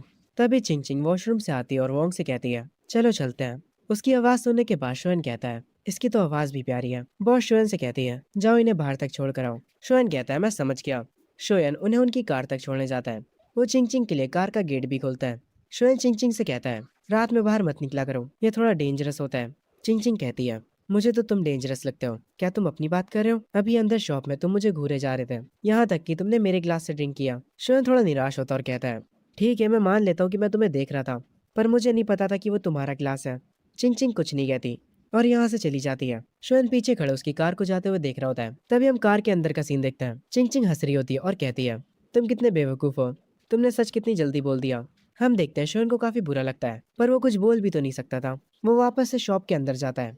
उसकी बॉस उससे पूछती है, क्या तुमने उसकी वीचैट की आईडी ली? शोयन कहता है, यार उसके बारे में बात मत करो, वो पक्का मुझे ठरकी समझ रही होगी। बॉस कहती है, मैंने तुम्हें इतनी अच्छी अपॉर्चुनिटी दी थी, फिर भी तुम कुछ नहीं कर पाए। शोयन कहता है, अरे यार कोई बात नहीं, वैसे भी मुझे ये सब नहीं करना है। ये सुनने के बाद उसकी बॉस हंसती है। सीन शिफ्ट होता है शोयन के घर पर। उसकी मॉम उससे पूछती है, तो आखिर तुम्हारी समर जॉब है क्या, तुम हर दिन घर देर से आते हो? शोयन कहता है, मैं बार में एक मेल मॉडल बन के काम कर रहा हूँ। ये सुनते ही उसके पेरेंट्स काफी हैरान हो जाते हैं। उसकी मॉम काफी गुस्सा होती है और कहती हैं, तुम्हें पढ़ाने के लिए मैंने इतनी मेहनत करी है और तुम एक ऐसी जॉब कर रहे हो, अब से मुझे मॉम मत कहना। तभी शोयन कहता है, मेरी सैलरी 8,000 है। सैलरी सुनते ही उसकी मॉम का बिहेवियर एकदम से बदल जाता है और वो कहती हैं, आखिर काम तो काम होता है, तुम्हें वो बस ईमानदारी से करना चाहिए। हम सब मेहनत करके पैसे कमाते हैं, तो इसमें कोई बुरी बात नहीं है।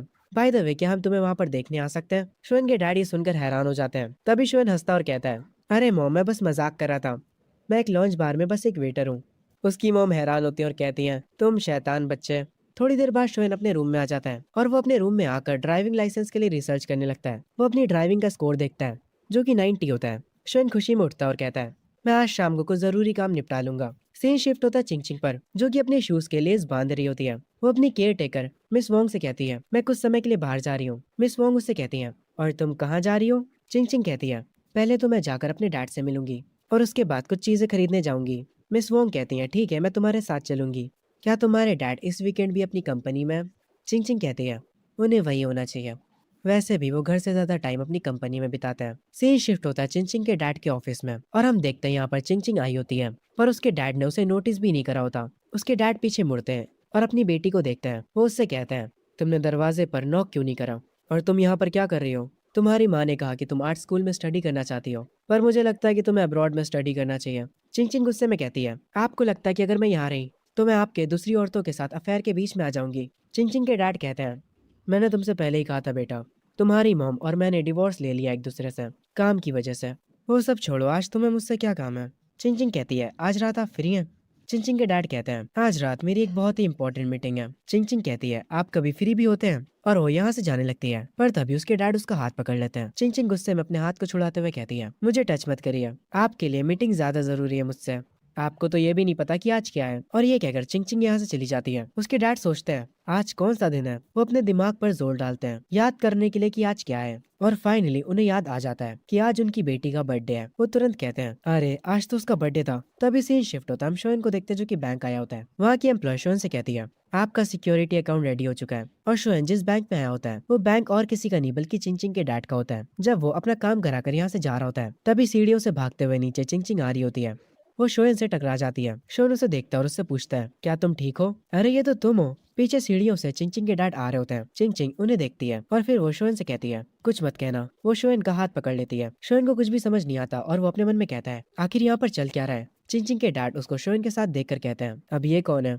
चिंग चिंग तुरंत कहती है, ये मेरा बॉयफ्रेंड है और अब हम लोग यहाँ से जा रहे हैं। शोएन को कुछ समझ नहीं आता, वो काफी कंफ्यूज होता है। चिंग चिंग उसे अपनी कार तक ले जाती है। वो उसे अपने कार में बैठने के लिए कहती है और फिर वो मिस वांग से कहती है, आंट वांग अब चलिए चलते हैं। शोएन को चिंग चिंग के साथ देखकर मिस वांग अपने मन में कहती है, ये लोग एक साथ क्या कर रहे हैं? और अब तो ये लोग एक दूसरे का हाथ भी पकड़े हुए हैं। शोएन तुरंत चिंग चिंग से पूछता है, हे तुम्हें क्या हुआ है? तुमने मुझे अपना बॉयफ्रेंड कहा? सच में? मैंने कब तुम्हें हाँ कहा?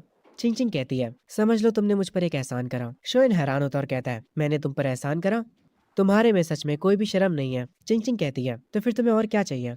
शोएन तुरंत अपना फोन निकालता और कहता है, पहला तो तुम अपने वीचैट पर मुझे ऐड करो और इसके बारे में हम बाद में बात करेंगे। शोएन भाई आईडी लेने का तरीका थोड़ा कैजुअल है, पर कोई ना, मैं समझता हूँ। चिंग चिंग उसे अपनी आईडी दे देती है। शोएन उससे उसका नाम पूछता है और वो उसे अपना नाम बता देती है। तभी सीन शिफ्ट होता है चिंग चिंग के डैड के ऊपर। वो अपने मैनेजर से कहता है, वो जो बंदा अभी यहाँ पर आया था उसके बारे में पता लगा, वो कौन है? चिंग चिंग के डैड उसकी मॉम को कॉल करते हैं और कहते हैं, क्या तुम्हें पता है कि तुम्हारी बेटी किसी को डेट कर रही है? चिंग चिंग की मॉम कहती है, क्या तुम पागल हो गए हो? तुम ये कैसी बातें कर रहे हो? उसके डैड कहते हैं, अभी अभी वो यहाँ पर अपने बॉयफ्रेंड के साथ आई थी और वो उसका हाथ भी पकड़े हुई थी। उस लड़के का नाम शोयान है। चिंग चिंग की मॉम पता नहीं क्यों एक्साइटेड हो जाती है और कहती है, वो लड़का दिखने में कैसा है? चिंग चिंग के डैड गुस्सा होते हैं और कहते हैं, वो कैसा दिखता है इससे तुम्हें क्या मतलब है?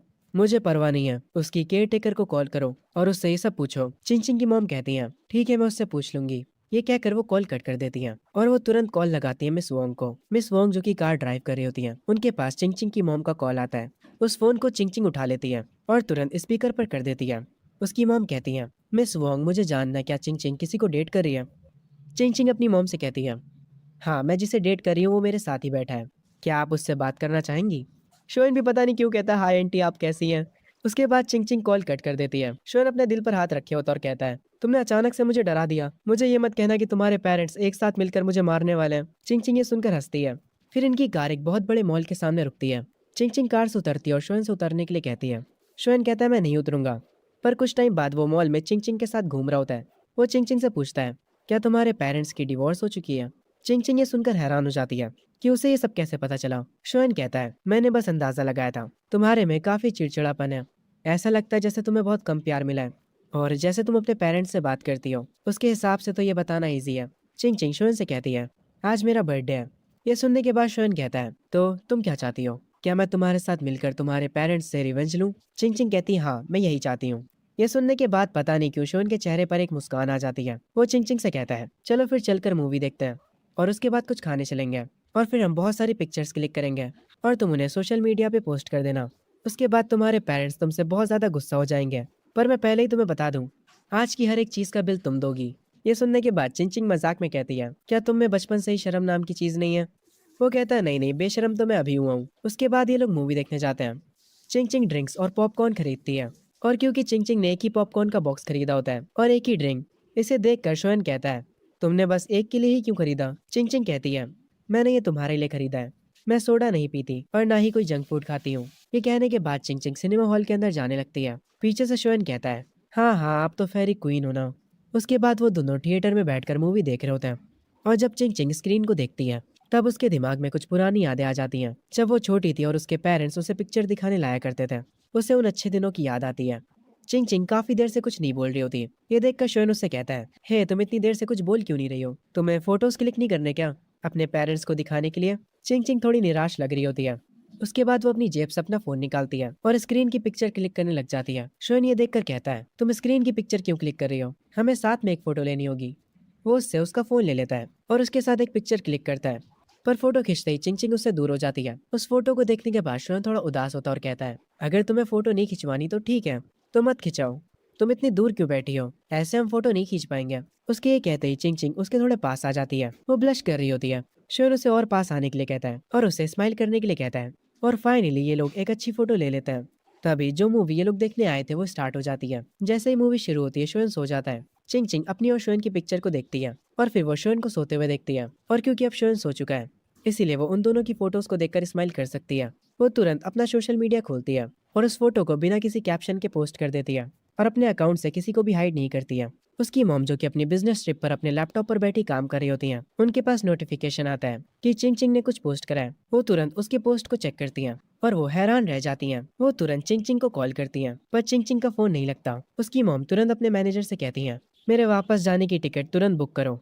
उसके फादर भी ये फोटो देख लेते हैं। उन्हें काफी गुस्सा आता है। वो शोन के फेस पर जूम करते हैं और उसे ध्यान से देखते हैं। शोन भाई बच के रहना, फील्डिंग सेट हो सकती है तुम्हारी। चिंग चिंग के डैड काफी ज्यादा गुस्से में होते हैं और वो कहते हैं, एक सुअर मेरी बेटी को चुराने की कोशिश कर रहा है, उसको उसकी औकात दिखानी होगी। आखिर वो मेरी बेटी के साथ घूम कैसे रहा है। चिंग चिंग के डैड शोन को कॉल करते हैं। शोन जो कि थिएटर में सो रहा होता है, वो अपने फोन के वाइब्रेशन से उठ जाता है। वो अपना फोन उठाता है। चिंग चिंग अपने डैड का नंबर देख लेती है। वो शोन से कहती है, कॉल को काट दो, ये मेरे डैड है। शोन अपने फोन की तरफ देखता और कहता है, उन्हें मेरा नंबर कहाँ से मिला। अरे हाँ, मुझे याद आया, वो बैंक के प्रेसिडेंट हैं, वो किसी का भी नंबर निकलवा सकते हैं। तभी शोन को शौक लगता है। वो कहता है, अरे हाँ, तुम्हारे डैड तो प्रेसिडेंट है। और उसके बाद वो काफी खुश हो जाता है और कहता है, शायद से अब वो मुझे अपने पास बुलाएंगे और मुझे 1 मिलियन या शायद से 10 मिलियन देकर कहेंगे, मेरी बेटी से दूर हो जाओ, मैंने ये सब मूवीज में होते देखा है। शोन की ये बात सुनकर चिंग चिंग हंसने लग जाती है और कहती है, सपने देखना बंद करो। शोन कहता है, तुम्हें क्या लगता है मैं उनसे पैसे ले लूंगा। चिंग चिंग कहती है, तो क्या तुम्हारा पैसे लेने का इरादा है। शोन कहता है, अरे यार, मिलियन तो दूर की बात है, अगर वो मुझे $1000 भी देंगे तब भी मैं दूर चला जाऊंगा। चिंग चिंग ये सुनने के बाद हल्का सा उसे मारती है। उसके बाद वो लोग थिएटर से निकल आते हैं। इन लोगों ने मूवी देख ली होती है और फोटोज भी ले लिए होते हैं। शोन कहता है, अब मैं घर जा रहा हूँ। चिंग चिंग कहती है, तुम डिनर पे नहीं चलोगे मेरे साथ। शोन कहता है, अभी तो मेरा पेट भरा है, वैसे मुझे ये बताओ तुम कौन से कॉलेज जाने वाली हो। चिंग चिंग सोच में पड़ जाती है। शोन कहता है, ठीक है, भूल जाओ मैंने कुछ पूछा, वैसे मैं शंघाई में जा रहा हूँ। चिंग चिंग कहती है, मैं वॉशरूम होकर आती हूँ। शोन वहाँ खड़ा रहकर उसका वेट करता है। वो इधर उधर देख रहा होता है। तभी उसे कुछ गेमिंग मशीन दिख जाती हैं। वो उन मशीन्स के पास जाते हुए सोच रहा होता है, मेरी पास लाइफ में मैंने टैडी निकालने की कितनी कोशिश करी थी ताकि मैं मेंग्याओ को इम्प्रेस कर सकूं, पर मैं बार बार फेल हो जाता था। पर जब आखिरकार मैं सक्सेस हो गया तो उसे उस टॉय से कोई फर्क ही नहीं पड़ा। शोन जो था वो यहाँ पर खड़े होकर एक टॉय को बाहर निकाल लेता है। तभी चिंग चिंग आ जाती है। शोन वो प्लशी उसे दे देता है। वो कहता है, ये तुम्हारा बर्थडे गिफ्ट है, पर फिर वो वापस ले लेता और कहता है, ठीक है, इसे तुम मत लो। पर चिंग चिंग वो प्लशी उससे छीन लेती है और कहती है, मूवी के पैसे मैंने दिए थे और अब तुमने मुझे प्लशी दे दिया, अब हिसाब बराबर हुआ। शोएन भी कहता है, हाँ ठीक है, चलो अब यहाँ से चलते हैं। शोएन चिंग चिंग को उसकी कार में बैठा देता है और उसे बाय बोलता है। मिस वांग जो कि कार के अंदर बैठी होती है वो कहती है, तुम्हारी मॉम का मुझे कॉल आया था, वो आज रात वापस आ रही हैं और शायद से तुम्हारे डैड भी आएंगे। ये सारी बातें सुनकर चिंग चिंग काफी खुश होती है। उसने जो शोएन के साथ फोटो ली थी वो उस फोटो को अपने वॉलपेपर पर लगा लेती है। हम देखते हैं चिंग चिंग की मॉम अपने घर वापस आ चुकी होती है और वो अपने साथ एक गिफ्ट भी लाई होती है। चिंग चिंग भी अपने घर वापस आ चुकी होती है। उसकी मॉम उसके पास जाती है और कहती है, चिंग चिंग आखिर ये शोएन है कौन। चिंग चिंग कहती है, मैंने आपको कहा तो था वो मेरा बॉयफ्रेंड है, ये देखिए ये उसने मुझे गिफ्ट दिया है। उसकी मॉम कहती है, क्या हमने तुम्हें कभी किसी चीज की कमी होने दी है, तुम हमसे इतनी बदतमीजी कैसे कर सकती हो। चिंग चिंग चिल्लाते हुए कहती है, आपने सही कहा, सब मेरी ही गलती है, अगर मैं पैदा ही ना होती तो ये सब होता ही ना। ये कहकर चिंग चिंग अपने रूम में चली जाती है और अपने रूम में जाकर रोने लगती है। उसकी मॉम को ये देखकर बुरा लगता है। तभी उसके डैड आ जाते हैं और वो कहते हैं, तुमने पता करा क्या मैटर है, ये शोएन और चिंग चिंग वाला। चिंग चिंग की मॉम उसके डैड पर चिल्लाते हुए कहती हैं, ये सब तुम्हारी गलती है, तुम उसका बर्थडे भूल गए। उसके डैड कहते हैं, जरा देखो तो बोल कौन रहा है, तुमने उससे कुछ पूछा भी है। उसकी मॉम कहती है, नहीं, वो सीधी तरह से जवाब नहीं दे रही है। उसके डैड कहते हैं, तो अब हम क्या करेंगे। चिंग चिंग की मॉम कहती हैं, मैं खुद से उस शोएन नाम के लड़के को ढूंढूंगी और उससे इस बारे में बात करूंगी। सीन शिफ्ट होता है शोएन के ऊपर जो कि अपनी शॉप पर होता है। और वो चैट पर चिंग चिंग से ही बात कर रहा होता है। वो उससे कह रहा होता है, मुझे अब रिग्रेट हो रहा है, मुझे तुम्हारे साथ डिनर कर लेना चाहिए था, अब मुझे काफी भूख लग रही है। चिंग चिंग भी अपने घर पर अपने पेरेंट्स के साथ डाइनिंग टेबल पर होती है। चिंग चिंग उसके मैसेज का रिप्लाई करते हुए कहती है, तुम्हारे साथ यही होना चाहिए था, अब तुम भूखे ही रहो। खैर फिर भी वो शोएन से पूछती है, अच्छा बताओ मुझे तुम क्या खाना चाहते हो। तभी शोएन को उसकी बॉस बुलाती है, पर फिर भी शोएन फोन में लगा होता है। उसकी बॉस कहती है, तुम्हारे सामने कस्टमर्स हैं, बाद में बात कर लेना। शोएन जल्दी से फोन को छोड़कर कस्टमर्स के पास जाता है। सीन शिफ्ट होता है चिंग चिंग के घर पर। उसके बर्थडे का जो केक बचा था, चिंग चिंग मिस वोंग से कहती है, आंटी वोंग आप इस केक को उस बार में पहुंचा दीजिए जहां हम गए थे। ये सुनने के बाद चिंग चिंग के पेरेंट्स कहते हैं, तुम ये केक किसके पास भेज रही हो। चिंग चिंग कहती है, शोएन के पास। ये सुनकर उसके मॉम डैड हैरान हो जाते हैं। सीन शिफ्ट होता है, आंट वांग उस केक को लेकर शोएन की शॉप पर आ जाती है। शोएन की बॉस कहती है, देखो तो जरा कौन आया है। आंट वोंग कहती है, हाँ मैं कुछ डिलीवर करने आई हूँ। शोएन कहता है, आंट वोंग आप आ गई। आंट वोंग कहती है, चिंग चिंग ने मुझसे कहा था कि मैं इस केक को तुम तक पहुंचा दूं। ये सुनने के बाद शोएन थोड़ा शॉक होता है और वो कहता है, वो सच में शायद से थोड़ी सी पागल है।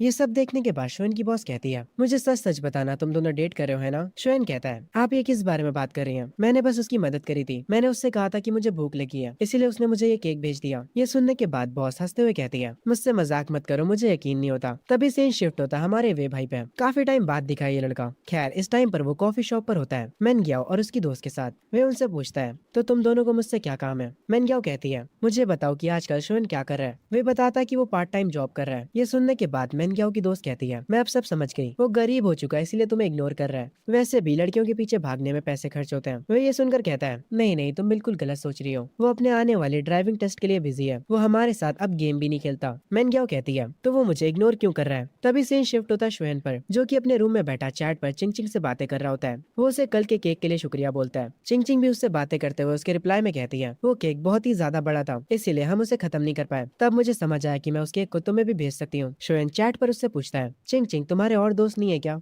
ये सुनने के बाद चिंग चिंग थोड़ा शांत हो जाती है और कहती है, तुम्हें इससे क्या मतलब। शोएन कहता है, ऐसा लगता है मैंने सच बोल दिया, कल के केक की वजह से मैं तुमसे अच्छे से बोल रहा था, मैं तुम्हारा एक अच्छा दोस्त बन सकता हूँ। चिंग चिंग कहती है, तुम्हारा शुक्रिया पर इसकी जरूरत नहीं है। शोएन अपने बेड पर लेट जाता है और पूछता है, तुम क्या कर रही हो। चिंग चिंग बोलती है, तुम्हारा इससे क्या मतलब है। शोएन कहता है, मैं बस क्यूरियस हूँ तुम्हारे जैसे अमीर बच्चे अपना टाइम पास कैसे करते हैं। वो कहती है कि मैं कॉमिक्स पढ़ती हूँ, क्या तुम्हें भी वो पसंद है। शोएन कहता है, हाँ मुझे बहुत पसंद है। शोएन कहता है, मैंने जो कॉमिक्स पढ़ी है वो तुमने भी कभी नहीं पढ़ी होंगी। ये सुनने के बाद चिंग चिंग कहती है, आखिर तुम ऐसा क्या पढ़ रहे हो। शोएन कहता है, मैं तो एच मानवा पढ़ता हूँ। ये सुनने के बाद चिंग चिंग उसे ठरकी बोलती है। तभी सीन वापस से वे पर शिफ्ट होता है। वो गुस्से में मेनग्याओ से कहता है, पहले शोएन हर जगह तुम्हारा पीछा किया करता था, पर क्या तुमने कभी उस पर ध्यान दिया है। ये सुनने के बाद मेनग्याओ की दोस्त कहती है, तुम लड़कों को लगता क्या है, अगर तुम हमें अच्छे से ट्रीट करो तो हम तुम्हें हाँ कर देंगे। ये सुनते ही वे कहता है, अगर वो तुम्हें पसंद नहीं था तो तुम्हें उसे रिजेक्ट कर देना चाहिए था, पर तुम उसका फायदा उठाती रही, तुम उससे भी बातें करती रही और उसी टाइम पर तुम दूसरे लड़कों के साथ भी फ्लर्ट कर रही थी। आखिर इसमें तुम्हें मजा क्या आता है। मेनग्याओ की दोस्त कहती है, तुम ये क्या क्या कह रहे हो। वे अपनी कॉफी को उठाते हुए कहता है, तुम प्ले गर्ल्स ऐसे ही बात करती हो। तभी हम शोएन के डैड को देखते हैं, जो कि अपनी चाय के मजे लेते हुए न्यूज़पेपर को पढ़ रहे होते हैं। तभी यहाँ पर शोएन आ जाता है। वो अपने डैड से कहता है, डैड मुझे आपसे कुछ बात करनी है। उसके डैड कहते हैं, अगर तुम्हें पैसे चाहिए तो अपनी माँ से मांग लो। ये कहकर वो वापस से चाय पीने लगता है। शोएन कहता है, असल में मुझे ड्राइविंग स्कूल के लिए साइन अप करना है। ये सुनने के बाद उसके डैड कहते हैं, मुझसे पैसे मत मांगो, मैं बहुत गरीब हूँ। पर तभी शोएन एक अजीब सी स्माइल के साथ कहता है, अरे डैड वो बाथरूम की सीलिंग वहाँ पर भी तो शायद पैसे थे और टीवी स्टैंड के नीचे भी पैसे थे।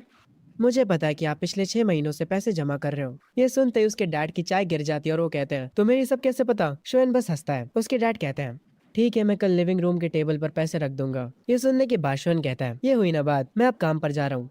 तभी वापस से सीन वे पर आता है। वो मैन ग्याओ और उसकी दोस्त से कहता है, तुम लोग पागल हो, पता नहीं किस तरह का लॉजिक इस्तेमाल कर रहे हो। मैन ग्याओ वे से कहती है, शोएन को मत बताना कि तुम मुझसे मिले थे और मुझे बताओ कि वो कहाँ पर काम करता है। वे उसकी बातों का जवाब नहीं देता और उसे इग्नोर करके यहाँ से जाने लगता है। वे अपनी ही बातों में लगा हुआ था। वो सोच रहा था यहाँ की दूध वाली चाय पहले जैसी नहीं रही। मेनग्याओ की दोस्त मेनग्याओ से कहती है, तुम ज्यादा सोचना बंद करो, कॉलेज में और भी क्यूट क्यूट लड़के मिलेंगे, शोएन को तुम्हें खोने के बाद पछतावा जरूर होगा। मेनग्याओ कहती है, मैं बस ये जानना चाहती हूँ कि वो अचानक से क्यों बदल गया। तभी सीन शिफ्ट होता है चिंग चिंग की मॉम के ऊपर, जो कि शोएन के बार के सामने पहुंच चुकी होती है। वो आंट वांग को कॉल करती है और कहती है, मैं उस लड़के के बार के पास आ चुकी हूँ, अगर चिंग चिंग बाहर निकले तो मुझे तुरंत बता देना। ये कहकर वो फोन रख देती हैं। वो उस बार के अंदर जाने लगती हैं। वो बार के अंदर जाते ही बॉस को और एक वेट्रेस को देखती है और उस बार के अंदर सिर्फ एक ही लड़का होता है जो कि काम कर रहा होता है। उस लड़के को तुरंत देखते ही चिंग चिंग की मॉम समझ जाती है कि यही लड़का उनकी लड़की का बॉयफ्रेंड है। उसकी मॉम उससे जाकर कहती है, तुम्हारा नाम शोएन है ना। शोएन कहता है, हाँ वो मेरा ही नाम है, पर आप कौन है। वो जाकर एक टेबल के पास बैठने लगती है और कहती है, मैं चिंग चिंग की मॉम हूँ, क्या हम थोड़ी देर के लिए बात कर सकते हैं। शोयन बिना कुछ कहे उनके पास जाकर बैठ जाता है। बॉस ये सीन देखकर वेट्रेस से कहती है, ये लो आ गई मुसीबत। चिंग चिंग की मॉम कहती है, तो मुझे बताओ तुम मेरी बेटी से कहाँ पर मिले थे? शोयन कहता है, हम एक लेक के पास मिले थे और फिर इस बार में एक बार मिले थे और मैं उससे तीसरी बार उसके बर्थडे पर मिला था। ये सुनने के बाद उसकी मॉम कहती है, तो तुम बस मेरी बेटी से 3 बार ही मिले हो और तुम लोग अभी से डेट करने लगे? ये सुनने के बाद शोयन कहता है, आंटी आप अपनी खुद की बेटी को नहीं जानती क्या उसकी पर्सनैलिटी ऐसी है कि एक लड़के से 3 बार मिलने के बाद वो उसे डेट करने लगेगी? चिंग चिंग की मॉम शोयन को देखने लगती है। उनकी आंखें सरप्राइज से भरी होती हैं। शोयन उनसे काफी अच्छे से बात कर रहा होता है। खैर तभी अचानक से चिंग चिंग की मॉम कहती हैं, मुझे बताओ तुम कौन से कॉलेज में जाना चाहते हो? शोयन कहता है, मैं शंघाई में जाना चाहता हूँ, जो कि स्कूल ऑफ फाइनेंस है। ये सुनने के बाद चिंग चिंग की मॉम कहती हैं, तुम एक आम लड़के हो, तुम्हारे लिए फाइनेंस चुनना एक स्मार्ट चॉइस नहीं है। ये सुनने के बाद शोयन कहता है, मेरा गोल है बहुत अमीर बनने का। ये सुनने के बाद चिंग चिंग की मॉम के चेहरे पर एक अजीब सी स्माइल आती है और वो अपने मन में कहती है, इसकी हाइट भी अच्छी है और इसका फेस भी और इसकी पर्सनैलिटी भी। अगर ये सच में अपने सपनों को पूरा कर लेता है तो शायद से मैं हाँ कर दूं। खैर आगे वो शोयन से कहती हैं, मैं यहाँ पर तुम्हें ब्लेम करने नहीं आई थी। मुझे कोई दिक्कत नहीं अगर तुम चिंग चिंग के दोस्त हो तो, पर मैं उम्मीद करती हूँ कि तुम लाइंस को क्रॉस नहीं करोगे। तुम एक स्मार्ट बच्चे हो, तुम्हें पता होगा मेरा क्या मतलब था इससे। शोयन कहता है, फिक्र मत करिए आंटी, मैं सब समझ गया। चिंग चिंग की मॉम अपना फोन उठाती है और कहती है, क्या हम एक दूसरे को वी चैट पर ऐड कर सकते हैं? शोयन हाँ कर देता है। उसके बाद वो उस म्यूजिक बार से निकल आती है। वो अपनी कार में बैठी होती है और काफी ज्यादा थकी हुई लग रही होती है। तभी सीन शिफ्ट होता है वे पर, जो कि अपने घर पर बैठा गेम खेल रहा होता है। असल में वो कॉल पे शोयन से बात कर रहा होता है। शोयन दूसरी तरफ से कहता है, वे चलो चलते हैं, कल ड्राइविंग स्कूल के लिए साथ में साइन अप करते हैं। ये सुनने के बाद वे कहता है, इतनी जल्दी? शोयन कहता है, जितनी जल्दी हम ये कर लेंगे उतनी ज्यादा हमारी टेंशन कम होगी। वे कहता है, ठीक है मैं अपने पेरेंट्स से पूछकर बताता हूँ। तभी सीन शिफ्ट होता है चिंग चिंग के घर पर। वो कुछ खा रही होती है, तभी उसकी मॉम आती है। वो अपनी बेटी से ऐसे ही कुछ बातें करती हैं। फिर आगे वो उससे पूछती हैं, तो तुम्हें कौन से कॉलेज जाना है, तुमने चूज करा? चिंग चिंग कहती है, मैं शंघाई में जा रही हूँ। ये सुनने के बाद उसकी मॉम अपने मन में कहती हैं, ये तो वही कॉलेज है जिसमें वो लड़का शोयन जा रहा है। वो अपनी बेटी से दोबारा पूछती हैं, क्या तुमने सच में डिसाइड कर लिया है? चिंग चिंग बालकनी की ओर जाते हुए कहती है, हाँ मैंने डिसाइड कर लिया है। हम वे को देखते हैं जिसको लेने के लिए शोयन आया होता है अपनी स्कूटी पर। वे उससे कहता है, तुम कुछ ज्यादा ही जल्दी नहीं आ गए? जल्दी पीछे बैठ जा, हमें चलना भी है। वे बताता है कि उसके डैड ने उसे 2800 युआन दिए हैं। शोयन बताता है, मेरे डैड ने मुझे 3500 दिए हैं। तेरे और मेरे पैसे मिलाकर 700 तो हो ही जाएंगे। ये हमारा पहला स्टेप होने वाला है मिलियनर बनने की ओर। वो लोग हंसते हुए जा रहे होते हैं। आगे ये लोग ड्राइविंग स्कूल पहुंच जाते हैं। वहाँ का कोच कोल्ड ड्रिंक पी रहा होता है। वो उन दोनों से कहता है, पहले जाओ और रास्ते की फील लेकर आओ। वे पहले गाड़ी में बैठता है और टेस्ट देने के लिए रेडी हो जाता है। शोयन पीछे वाली सीट पर बैठा होता है। वे कार ऑन करते हुए बोलता है, हे शुयन तू ट्राई करना नहीं चाहेगा? शुयन कहता है, नहीं मेरे लिए ड्राइव करना इजी है। ये सुनने के बाद कोच कहते हैं, बच्चे चीजों को देखना और उन्हें खुद से ट्राई करना अलग होता है। ये सुनने के बाद शुयन कहता है, अंकल क्या आपने लॉन्च कंट्रोल और ड्रिफ्टिंग के बारे में सुना है? ये सुनने के बाद वे और वो कोच दोनों ही हैरान हो जाते हैं। कोच हंसते हुए कहता है, बच्चे बकवास बंद करो और हमें दिखाओ अगर तुम ये सच में कर सकते हो तो। वो कोच कहता है, ये लो चाबी और ट्राई करना चाहोगे? शुयन कहता है, हाँ क्यों नहीं, चलो वे ड्राइवर की सीट से उतरो, मुझे ट्राई करने दो। शुयन ड्राइविंग सीट पर आकर बैठ जाता है। वे काफी चिंता में होता और कहता है, शोयन क्या तुम सच में ये कर लोगे? तुम हमें ठोक तो नहीं दोगे ना कहीं? शोयन कहता है, रिलैक्स कर यार, तुझे पता तो है मैं अपनी जान जोखिम में नहीं डालता मजे के लिए।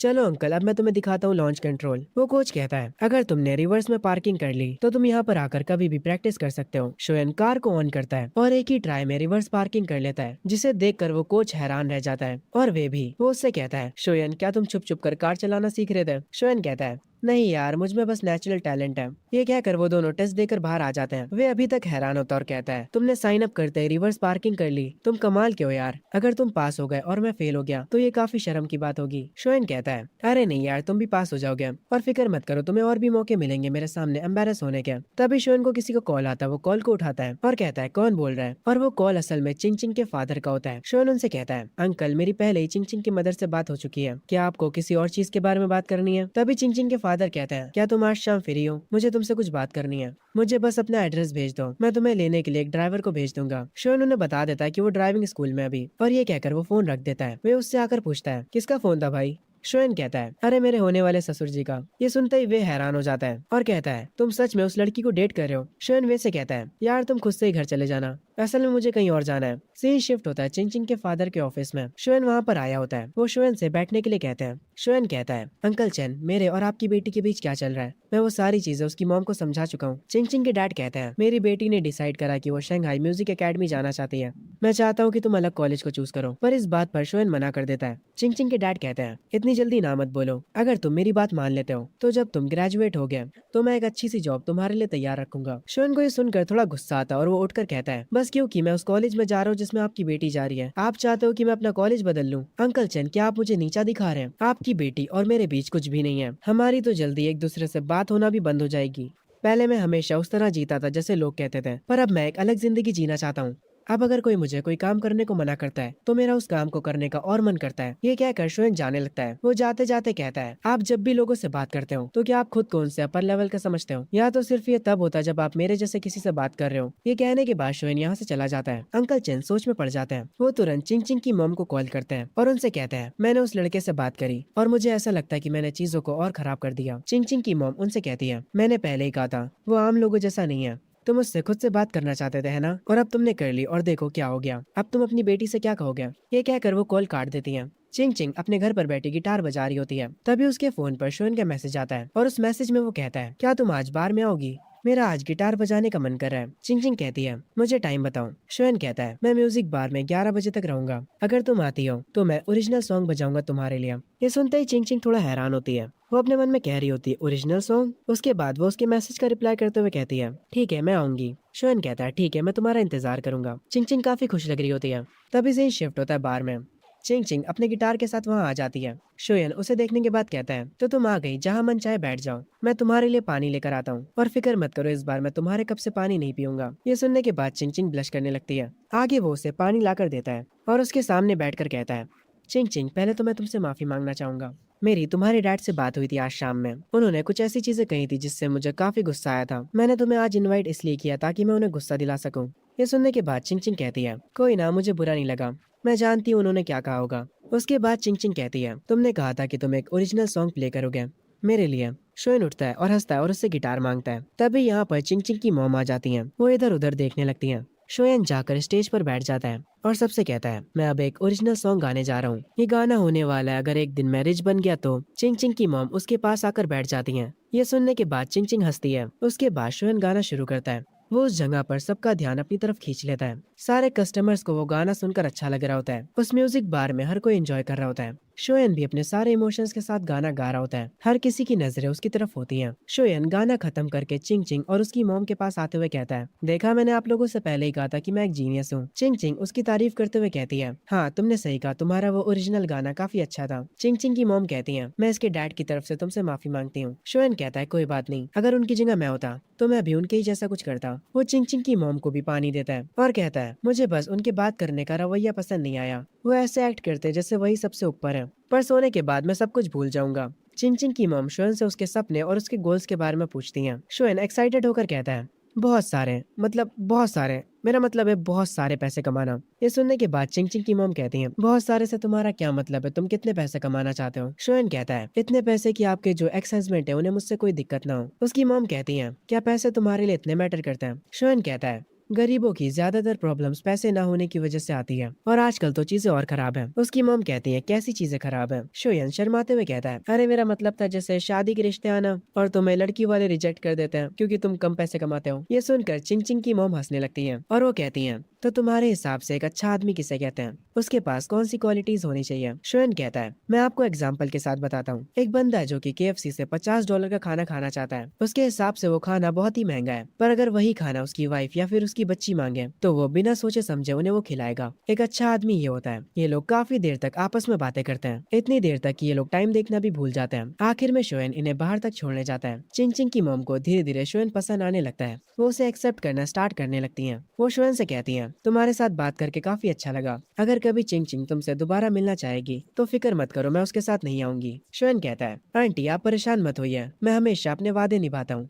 ये सुनने के बाद चिंग चिंग और उसकी मॉम कार में जाकर बैठ जाते हैं। शोयन खिड़की पर कहता है, चिंग चिंग तुम अपना गिटार बार में ही भूल गई। ये सुनने के बाद चिंग चिंग कहती है, तुम उस गिटार को रख सकते हो कुछ दिनों के लिए, पर हाँ मुझे वापस देना मत भूलना। वो उसे बाय बोलती है। शोएन कहता है, ठीक है फिर तुम्हें इंतजार करना पड़ेगा अगली बारी का जब हम मिलेंगे। खैर उसके बाद उनकी कार यहाँ से चली जाती है। तभी यहाँ पर शोएन की बॉस आती है और वो कह रही होती है, लगता है ये एक रोम कॉम की शुरुआत है। शोएन उनकी तरफ देखता है। बॉस हंसते हुए कहती है, तुम अपनी सासू माँ से 2 बार मिल चुके हो और अभी भी नाटक कर रहे हो। आखिर ऐसा कैसे हो सकता है कि तुम्हें इतनी प्यारी चिंग चिंग पसंद नहीं? ये सुनने के बाद शोएन कहता है, अगर आप खूबसूरती को प्रायोरिटी बनाकर ये सब चीजें कह रही हैं तो ऐसे तो मैं आपको भी पसंद करता हूँ। ये सुनने के बाद बॉस हंसने लगती है और कहती है, जाओ अपना गिटार पकड़ो और अंदर जाकर गाना गाना गाओ। सीन शिफ्ट होता है ड्राइविंग टेस्ट पर। वे गाड़ी चलाना सीख ही नहीं पा रहा होता। वो गाड़ी को इधर उधर घुमा रहा होता है। कोच भी उस पर काफी गुस्सा करता है। आखिर में वो गाड़ी से उतर जाता और कहता है, मुझे काफी अनोइंग लग रहा है, मैं कभी दोबारा तेरे साथ ड्राइविंग सीखने नहीं आऊंगा, मेरा सारा मोटिवेशन तेल लेने चला गया। शोएन कहता है, अरे यार तुम कितने बेकार हो इस चीज में। तभी वे शोएन से पूछता है, अच्छा मुझे बताओ तुम्हारी गर्लफ्रेंड कैसी दिखती है। शोएन कहता है, वो बहुत ही ज्यादा खूबसूरत है। दोनों ऐसे ही बातें करने लगते हैं। उसके बाद शोएन अपनी जॉब पर आ जाता है। वो वहाँ पर अपना फोन निकालता है। वहाँ पर वो ग्रुप चैट चेक करता है जिसमें स्कूल का एक स्टूडेंट कह रहा होता है,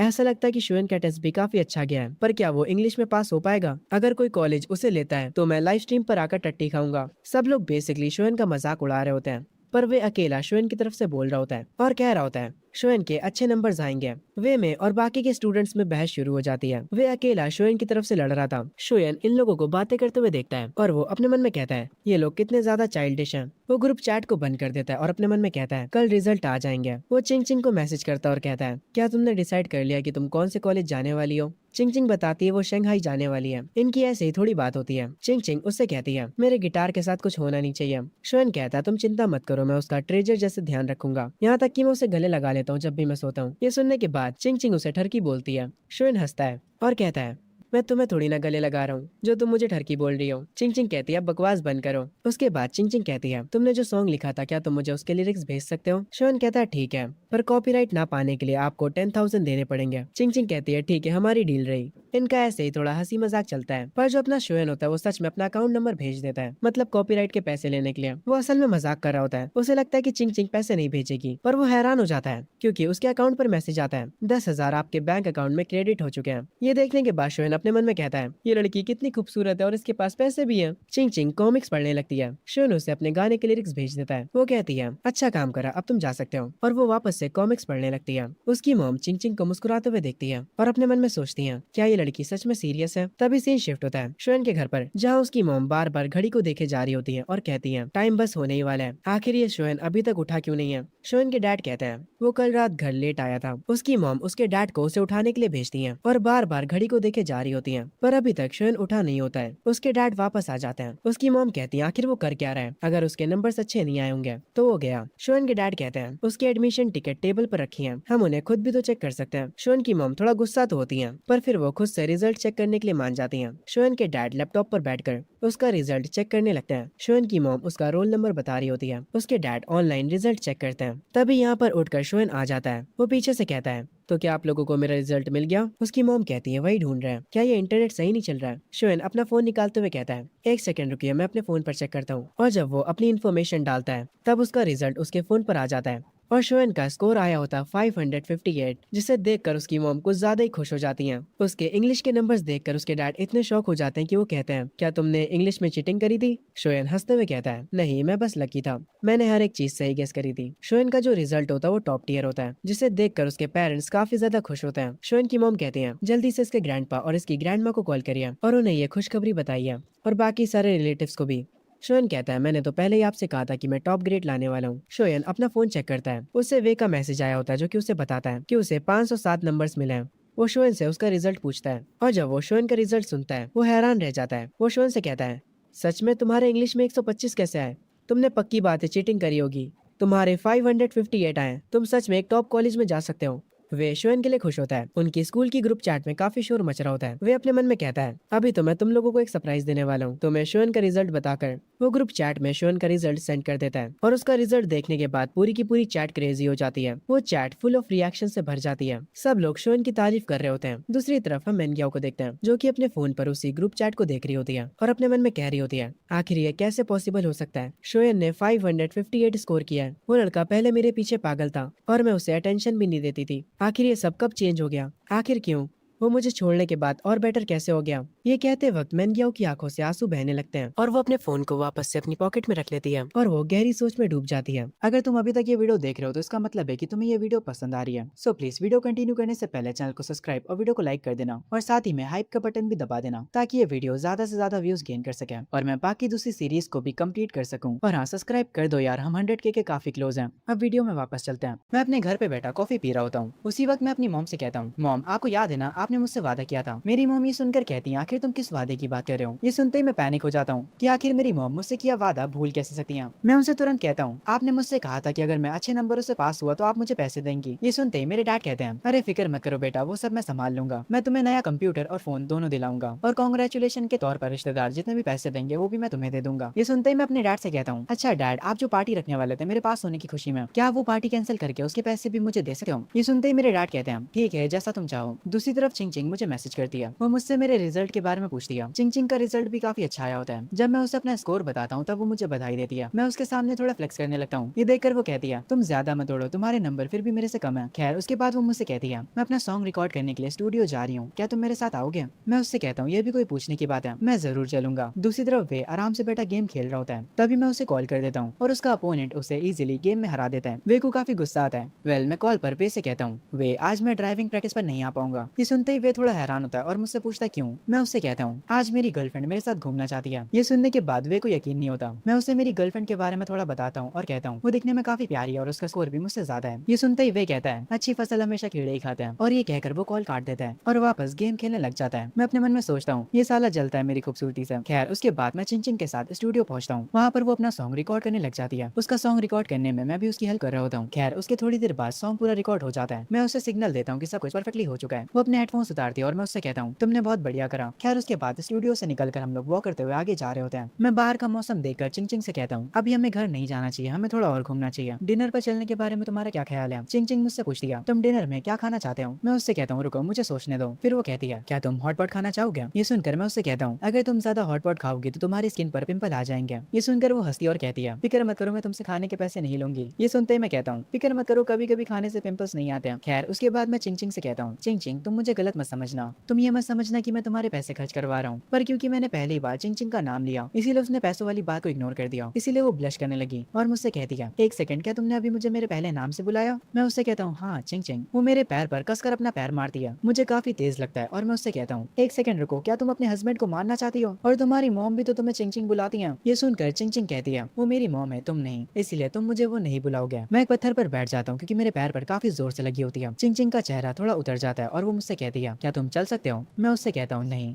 ये सुनकर वो कहती है, अगर तुम नहीं चल सकते तो कोई बात नहीं, पर मुझ पर चिल्लाओ मत। तभी एक बुजुर्ग आदमी हमारे पास से गुजरता है और हम लोगों से कहता है, तुम दोनों तो यहाँ पर खड़े होकर हस्बैंड वाइफ जैसे लड़ रहे हो, पर तुम लोगों को लड़ना नहीं चाहिए। ये नए नए शादीशुदा कपल्स भी ना कितना लड़ते हैं आपस में, मुझे भी अपने पुराने दिन याद आ गए। बुजुर्ग आदमी की बात सुनकर चिंचिंग अचानक से ब्लश करने लगती है और धीमे से कहती है, अंकल हम कपल्स नहीं है। जो चिंचिंग होती है वो मैसेज कर आंट वोंग को बुला लेती है और थोड़ी ही देर में आंट वोंग गाड़ी लेकर आ जाती है चिंचिंग को पिक करने के लिए। चिंचिंग तुरंत गाड़ी का डोर खोलकर अंदर बैठ जाती है और बिना मेरी तरफ देखे यहाँ से चली जाती है। जैसे ही मैं देखता हूँ कि वो कार में बैठकर यहाँ से जा रही है, मैं तुरंत कहता हूँ, अरे तुम मुझे छोड़कर कैसे जा सकती हो? तुमने मुझे तो कार में बैठाया ही नहीं। गाड़ी के अंदर आंट वोंग चिंचिंग से कहती है, क्या तुम दोनों के बीच कोई लड़ाई हुई है? चिंचिंग कहती है, मुझे लगता है कि मैंने उसके पैर पर कुछ ज्यादा ही जोर से मार दिया। मुझे रास्ते पर एक बेंच दिखती है और मैं तुरंत जाकर उस पर बैठ जाता हूँ। उसने सच में मेरे पैर पर काफी जोर से मारा होता है, मुझे काफी दर्द हो रहा होता है। पर तभी अचानक मेरी बेंच के सामने चिंचिंग की कार आकर रुकती है। वो विंडो ओपन कर मुझसे कहती है, मुझे माफ कर देना, मुझे लगता है कि मैंने तुम्हें काफी जोर से मार दिया था। मैं तुरंत अपना दर्द भूल जाता हूँ और उससे कहता हूँ, तो क्या अब भी हम डिनर करने जाने वाले हैं? वो कहती है, हाँ क्यों नहीं।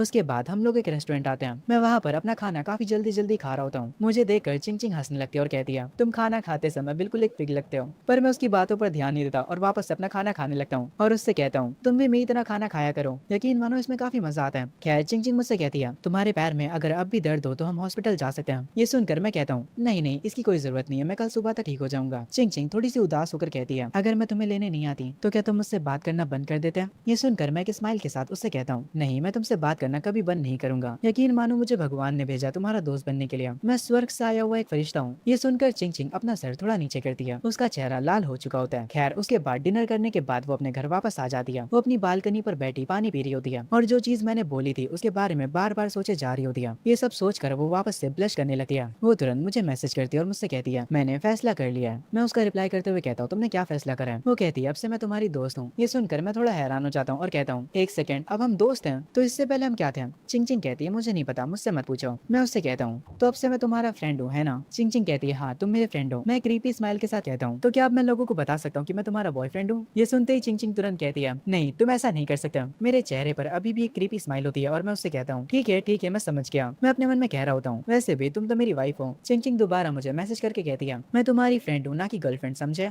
मैं हंसते हुए कहता हूँ हाँ मैं समझ गया। खैर हमारी बात यहीं पर खत्म हो जाती है। इसके बाद वो अपने कमरे में चली जाती है और अपने प्लशी को कूटने लगती है और कह रही होती है ये शोयान भी ना मुझे पागल कर देगा। खैर रात काफी ज्यादा हो जाती है। चिंग चिंग बैठकर अपने गाने को एडिट कर रही होती है पर वो अभी भी बार बार मेरे बारे में ही सोचे जा रही थी। वो जल्दी से अपना काम खत्म करके अपने लैपटॉप को बंद कर देती है और जाकर अपने बेड पर लेट जाती है। दूसरी तरफ मैं अपनी जॉब पर होता हूँ। मैं अपनी बॉस को अपने स्कोर के बारे में बताता हूँ। ये सुनकर मेरी बॉस कहती है तुम तो काफी अच्छे नंबर्स लेकर आए हो, इसी बात पर मुझे तुम्हें कोई रिवॉर्ड देना चाहिए, है ना? ये सुनते ही मैं कहता हूँ हाँ क्यों नहीं, आप मुझे 300 या $500 दे सकती हैं। यकीन मानिए अगर आप मुझे इतने पैसे देंगी तो मैं बहुत ज्यादा खुश हो जाऊंगा। ये सुनकर मेरी बॉस कहती है तुम अभी इतने ज्यादा बड़े नहीं हुए हो और अभी से ही पैसों के बारे में इतना ज्यादा सोच रहे हो। मैं अपनी बॉस से कहता हूँ मैं बहुत गरीब हूँ, हमेशा चिंग चिंग मेरे डिनर के पैसे देती है, मुझे बार बार उसके पैसे खर्च कराने में शर्म आती है। ये सुनकर मेरी बॉस कहती है ओह तो ये चिंग चिंग के बारे में था, तो तुम लोग अभी तक कहाँ पर पहुंचे हो? मैं कहता हूँ हम बस अच्छे दोस्त हैं। ये सुनकर मेरी बॉस कहती है उस लड़की का फ्रेंड बनना ही बहुत बड़ी बात है, तुमने पहला स्टेप पार कर लिया है, ऐसे ही लगे रहो। और अब बहुत ज्यादा बातें हो चुकी हैं इसीलिए जाकर अपने काम पर ध्यान दो। मैं कहता हूँ मैं समझ गया, मैं अभी अपने काम पर वापस जाता हूँ। तभी यहाँ पर अचानक से मेंग्याओ और उसकी दोस्त आ जाती है। इन्हें देखकर मैं काफी हैरान हो जाता हूँ और कहता हूँ तुम लोग आखिर यहाँ पर क्या कर रहे हो? मेंग्याओ की दोस्त कहती है हम बस यहाँ पर ड्रिंक्स करने के लिए आए हैं। मैं मेरे साथ काम करने वाली दूसरी लड़की से कहता हूँ जाओ तुम इन कस्टमर्स को देख लो, मैं कोई दूसरा काम कर लूंगा। जाओ कहती है हाँ ठीक है मैं समझ गई। इसके बाद जाओ मेंग्याओ और उसकी दोस्त को टेबल तक ले जाती है। मैं काउंटर के पास आ जाता हूँ। मेरे एक्सप्रेशंस देखकर मेरी बॉस तुरंत समझ जाती है और मुझसे कहती है ये तुम्हारी वही एक्स है ना जो हमेशा तुम्हारा फायदा उठाती थी? मैं कहता हूँ हाँ पर अब मुझे उससे बात नहीं करनी,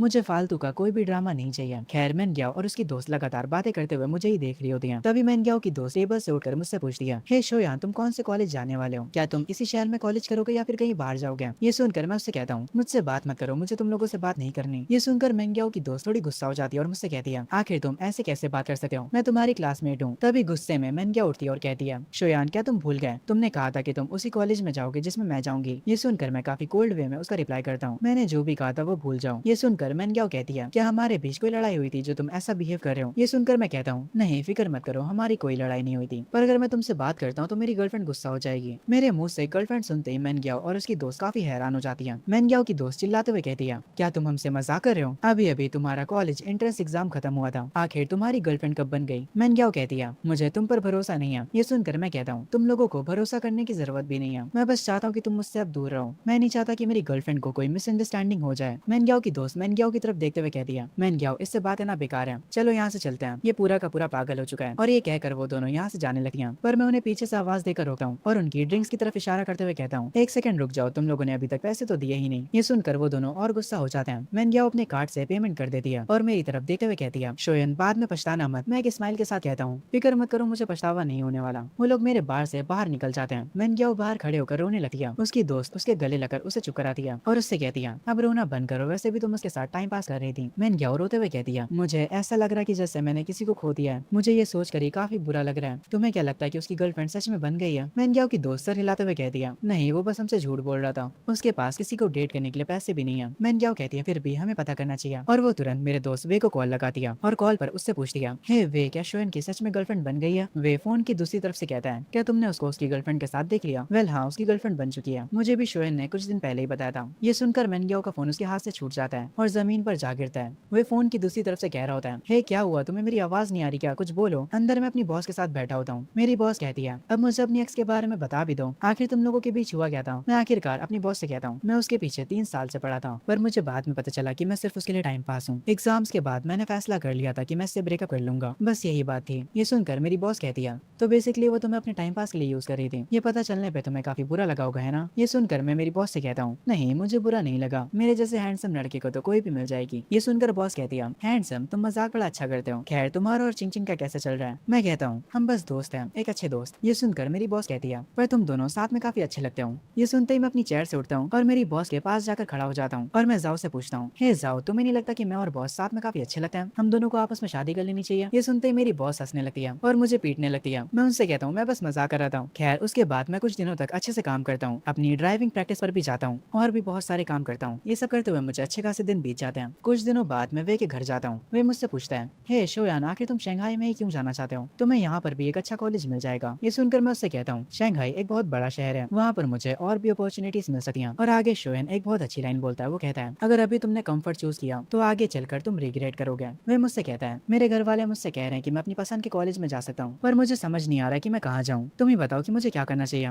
मैं वैसे कहता हूँ तुम शंघाई के टेक्नोलॉजी इंस्टीट्यूट में अप्लाई कर सकते हो और मेरे साथ शंघाई चल सकते हो, मेरा यकीन करो आगे चलकर तुम्हें ही फायदा होगा। वे कहता है ठीक है मैं तुम्हारी बात मानूंगा। मेरी बात मानकर वे तुरंत ही ऑनलाइन कॉलेज के लिए अप्लाई कर देता है। खैर उसके बाद मैं अपने घर वापस आ जाता हूँ। जब मैं गेट खोलकर अंदर आता हूँ तभी मैं देखता हूँ मेरी आंटी अपनी बेटी के साथ आई होती है। मेरी छोटी कजन सिस्टर तुरंत भागते हुए मेरे पास आती है। मेरी आंटी मुझे देखकर कहती है शोयन तुम वापस आ ही गए, हम तुम्हारा ही इंतजार कर रहे थे। मेरी छोटी बहन यूशिन भी मेरा इंतजार कर रही होती है। मैं उसके सर पर हाथ रखकर कहता हूँ मैं तुम्हें काफी समय बाद देख रहा हूँ, तुम तो काफी लंबी हो गई हो। वो मेरा हाथ अपने सर से हटाकर कहती है भैया मेरे सर को मत छुओ, मैं अभी इतनी भी ज्यादा लंबी नहीं हुई हूँ, अगर आप मेरे सर पर छुओगे तो मैं ज्यादा लंबी नहीं हो पाऊंगी। खैर आगे मेरी आंटी मुझे रेड एनवलप देती है, वही एनवलप जिसमें पैसे होते हैं। मैं बिना किसी शर्म के उनसे वो एनवलप ले लेता हूँ, उन्हें एक भी बार बिना मना करे। ये देखकर मेरी मॉम कहती है तुम दिन पर दिन बदतमीज होते जा रहे हो, तुमने अपनी आंटी को थैंक यू भी नहीं बोला और तुरंत एनवलप ले लिया। मेरी आंटी मुस्कुराती है और कहती है अरे कोई बात नहीं, हम तो एक फैमिली हैं और फैमिली वालों को थैंक यू नहीं बोला जाता। उसके बाद वो कहती हैं मुझे काफी लेट हो गया, अब मुझे जाना होगा। ये कहकर वो यहाँ से जाने लगती हैं। मैं और मेरी मॉम उन्हें बाय बाय करते हैं और उसके बाद दरवाजा बंद कर लेते हैं। पर जैसे ही मैं अंदर आता हूँ मैं देखता हूँ कि यूशिन अभी भी यहीं पर है, जबकि उसकी मम्मी जा चुकी है। मैं तुरंत अपनी मॉम से कहता हूँ मॉम आखिर यूशिन अभी तक यहाँ पर क्या कर रही है। मेरी मॉम मुझे बताती है तुम्हारी आंटी शहर के बाहर गई है, इसीलिए जब तक वो नहीं आ जाती यूशिन हमारे ही घर पर रहेगी। ये सुनते ही मैं मेरी मॉम से कहता हूँ पर हमारे घर में तो बस 2 ही कमरे हैं, आखिर यूशिन कहाँ सोएगी। ये सुनते ही मेरी मॉम कहती है ऑफ कोर्स वो तुम्हारे रूम में सोएगी और कहाँ। ये सुनते मैं काफी हैरान हो जाता हूँ और कहता हूँ मॉम लड़का और लड़की को एक ही रूम में नहीं सोना चाहिए। ये सुनते ही मेरी मॉम कहती हैं आखिर तुम क्या सोच रहे हो, वो तुम्हारे रूम में सोएगी पर तुम लिविंग रूम में सोफे पर सो गया। ये सुनते ही मैं हैरान रह जाता हूँ क्या आप सच कह रही हैं। यूशिन ये सुनकर हंसने लगती है और वापस से खेलने लगती है। रात में मैं फैन ऑन करके सोफे पर बैठा होता हूँ पर मुझे काफी ज्यादा गर्मी लग रही होती है। मैं चिल्लाते हुए कहता हूँ मॉम मेरी बात सुनिए, यहाँ पर कुछ ज्यादा ही गर्मी हो रही है, लिविंग रूम में तो एसी भी नहीं है, मैं यहाँ पर नहीं सो सकता। मेरी मॉम किचन में बर्तन धो रही होती है और वो कहती है मुझे इससे कोई मतलब नहीं है, आई डोंट केयर। मैं मेरी मॉम से कहता हूँ मैं जा रहा अपने रूम में अपने बेड पर सोना, यूशिन मेरे रूम में जमीन पर सो सकती है। ये सुनते मेरी मॉम को काफी ज्यादा गुस्सा आ जाता है और वो कहती है मेरा लड़का इतना बदतमीज कब से हो गया, कोई बात नहीं मैं यूशिन को अपने बेड पर सुला लूंगी और तुम्हारे डैड जमीन पर सो जाएंगे। मैं कहता हूँ हाँ ये आइडिया कमाल का है। मेरी मॉम अपने मन में सोचने लगती है इसके एग्जाम अभी अभी खत्म हुए हैं और ये दिन ब दिन बदतमीज होता जा रहा है, मुझे इसका कुछ करना होगा। तभी यूशिन भी अचानक से मेरे रूम से बाहर निकलती है और कहती है मुझे शोयन भैया के रूम में नहीं रहना, इनके रूम से काफी बदबू आ रही है। मैं उससे कहता हूँ वो बदबू नहीं है, वो असल में मेरे जैसे मैजेस्टिक पर्सन की खुशबू है, तुम्हारे जैसे छोटे लेवल के लोग नहीं समझ पाएंगे। ये सुनकर यूशिन कहती है साफ साफ मान लो ना कि तुम बहुत गंदे हो। खैर उसके बाद मैं अपने रूम में आ जाता हूँ और बैठकर अपने फोन पर स्टॉक मार्केट को चेक करने लगता हूँ। मैंने जिन स्टॉक्स पर इन्वेस्ट करा था उनसे मुझे काफी अच्छा रिटर्न मिला है, पर मिलियनेयर बनने के लिए इतना काफी नहीं है, मुझे और भी कुछ करना होगा। और जब भी मेरे पास पैसे नहीं होते तो चिंग चिंग मुझे अपने पास से डिनर करा देती है। मैं अपने बेड पर लेटा ही होता हूँ कि तभी चिंग चिंग का मुझे मैसेज आ जाता है। वो मुझसे पूछती है कि क्या मैं सो गया। मैं उससे कहता हूँ मैं इतनी जल्दी भी नहीं सोता और आगे कहता हूँ अगर मैं मैसेज नहीं करता पहले तो तुम भी मेरे साथ चैट स्टार्ट नहीं करती। चिंग चिंग कहती है आखिर मैं तुम्हें मैसेज क्यों करूँ। मैं उससे कहता हूँ हम तो अच्छे दोस्त है ना, इसलिए हमें तो एक दूसरे से ज्यादा बातें करनी चाहिए। चिंग चिंग ब्रश कर रही होती है और मुझसे कहती है कल मैं अपने घर पर नहीं रहना चाहती, चलो कल हम साथ में डिनर करेंगे। मैं अपने फ्रिज का डोर बंद करते हुए कहता हूँ तुम अचानक से मुझे ट्रीट क्यों दे रही हो। इस पर चिंग चिंग कहती है क्योंकि तुम खाते समय एकदम पिघलते हो। मैं चिंग चिंग को बताता हूँ कल मैंने अपनी कजन से वादा किया कि मैं उसे कल शॉपिंग पर ले जाऊंगा, तुम भी हमारे साथ चलना चाहोगी। चिंग चिंग कहती है तुम्हें तो पता है कि मुझे ज्यादा लोगों में अच्छा नहीं लगता। मैं चिंग चिंग को बताता हूँ कि वो बस एक छोटी बच्ची है। कुछ देर बाद चिंग चिंग मान जाती है और मुझे गुड नाइट बोलकर सो जाती है। वो हमारी चैट्स को दोबारा से देखती है, अपने मन में कुछ सोचती है और फिर मुस्कुराकर फोन वापस रख देती है। मैं भी मुस्कुराते हुए अपने फोन को रख देता हूँ और सो जाता हूँ। पर जैसे ही मैं सो जाता हूँ मुझे सपने में यूशिन की आवाज सुनाई देने लगती है। वो सपना मेरे लिए नाइटमेयर से कम नहीं था, मेरी पूरी बॉडी पर पसीना आने लगता है और जैसे ही मैं अपनी आंखें खोलता हूँ मैं देखता हूँ यूशिन मेरे बेड के पास में ही खड़ी है। उसे देखकर मैं तुरंत अपने बेड से उठ जाता हूँ और काफी ज्यादा डर जाता हूँ। वो मुझसे कहती है भैया आखिर आप इतनी देर से सो क्यों रहे हो, टाइम देखो कितना लेट हो चुका है। मैं वापस से अपने बेड पर लेट जाता हूँ और उससे कहता हूँ कल रात मैं देर से सोया था,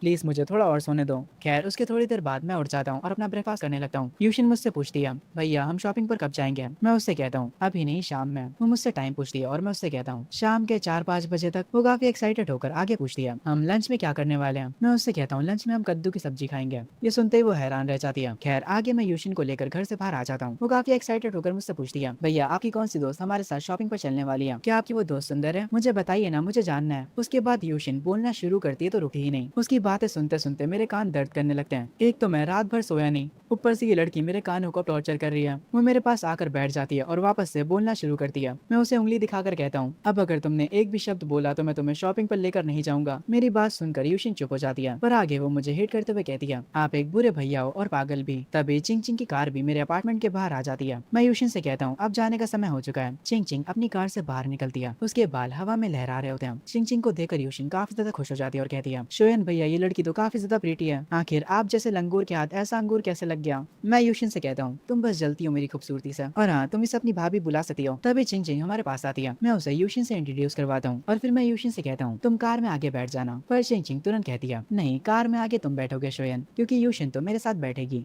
मैं तुरंत कहता हूँ, नहीं नहीं यूशिन को आगे बैठने दो, अगर वो कार में आगे नहीं बैठी तो उसे मोशन सिकनेस होती है। तुम्हारे पास तो मैं बैठ जाऊंगा। ये सुनकर यूशिन कहती है, मुझे कब से मोशन सिकनेस होने लगी, कितना झूठा ही है। पर चिंग चिंग कहती है, नहीं नहीं आगे तो तुम ही बैठोगे। खैर मैं कार की आगे वाली सीट पर जाकर बैठ जाता हूँ और अपने मन में सोचने लगता हूँ, यार यूशिन ने तो मेरा पूरा प्लान खराब कर दिया। मैं अपने सामने बैठी आंट वांग को हेलो बोलता हूँ। आंट वांग बिना हेलो बोले मुझे सीधा मुझसे कहती है, मुझे बस इतना बताओ कि हमें जाना कहाँ है। मैं उनसे कहता हूँ शॉपिंग स्ट्रीट की तरफ। मेरे कहते ही तुरंत वो शॉपिंग स्ट्रीट की तरफ निकल पड़ती है। पीछे से चिंग चिंग मुझसे कहती है, हम शॉपिंग करने मॉल भी तो जा सकते हैं। मैं चिंग चिंग से कहता हूँ, मॉल के कपड़े ज्यादातर महंगे होते हैं और तुम्हें तो पता है कि मैं कितना गरीब हूँ, इसीलिए हम सामान शॉपिंग स्ट्रीट से खरीदेंगे, वहाँ पर सस्ता मिलता है। पीछे बैठी यूशिन चिंग चिंग से काफी सारी बातें करती है। वो चिंग चिंग की काफी ज्यादा तारीफ करती है और उसके बाद वो कहती है, आप तो इतनी ज्यादा प्रेटी हो फिर भी आप इस लंगूर की दोस्त क्यों हो। ये सुनकर मुझे गुस्सा आ जाता है और मैं कहता हूँ, यूशिन तुम बस एक और वर्ड बोलो और मैं तुम्हें कार से बाहर फेंक दूंगा। यूशिन पीछे से कहती है, ये कार तुम्हारी नहीं है समझे, इसीलिए हमारी बातों पर ध्यान मत दो। चिंग चिंग यूशिन से उसकी उम्र पूछती है। यूशिन कहती है कि उसकी उम्र 13 साल है। उसके बाद यूशिन चिंग चिंग से कहती है, आपको मैं एक बात बता दूं, मेरा भाई बहुत ज्यादा बेवकूफ तो है पर वो दिल का काफी अच्छा भी है। ये सुनकर मैं अपने मन में कहता हूँ, ये लड़की तो अच्छी बातें भी कर लेती है, मैंने फालतू में इसको डांट दिया था। खैर उसके बाद हम लोग शॉपिंग स्ट्रीट पहुंच जाते हैं। कार से उतरने के बाद हम लोग वॉक करते हुए सारे स्टोर्स को चेक कर रहे होते हैं। मैं अपना हेयर कट कराने के लिए एक सैलून में चला जाता हूँ और यूशिन और चिंग चिंग एक कपड़ों की शॉप में चले जाते हैं। यूशिन एक आउटफिट को देखकर वहाँ की ओनर से पूछती है, ये आउटफिट कितने का है। वहाँ की ओनर कहती है, ये आउटफिट 100 युआन का है। पर यूशिन तुरंत कहती है,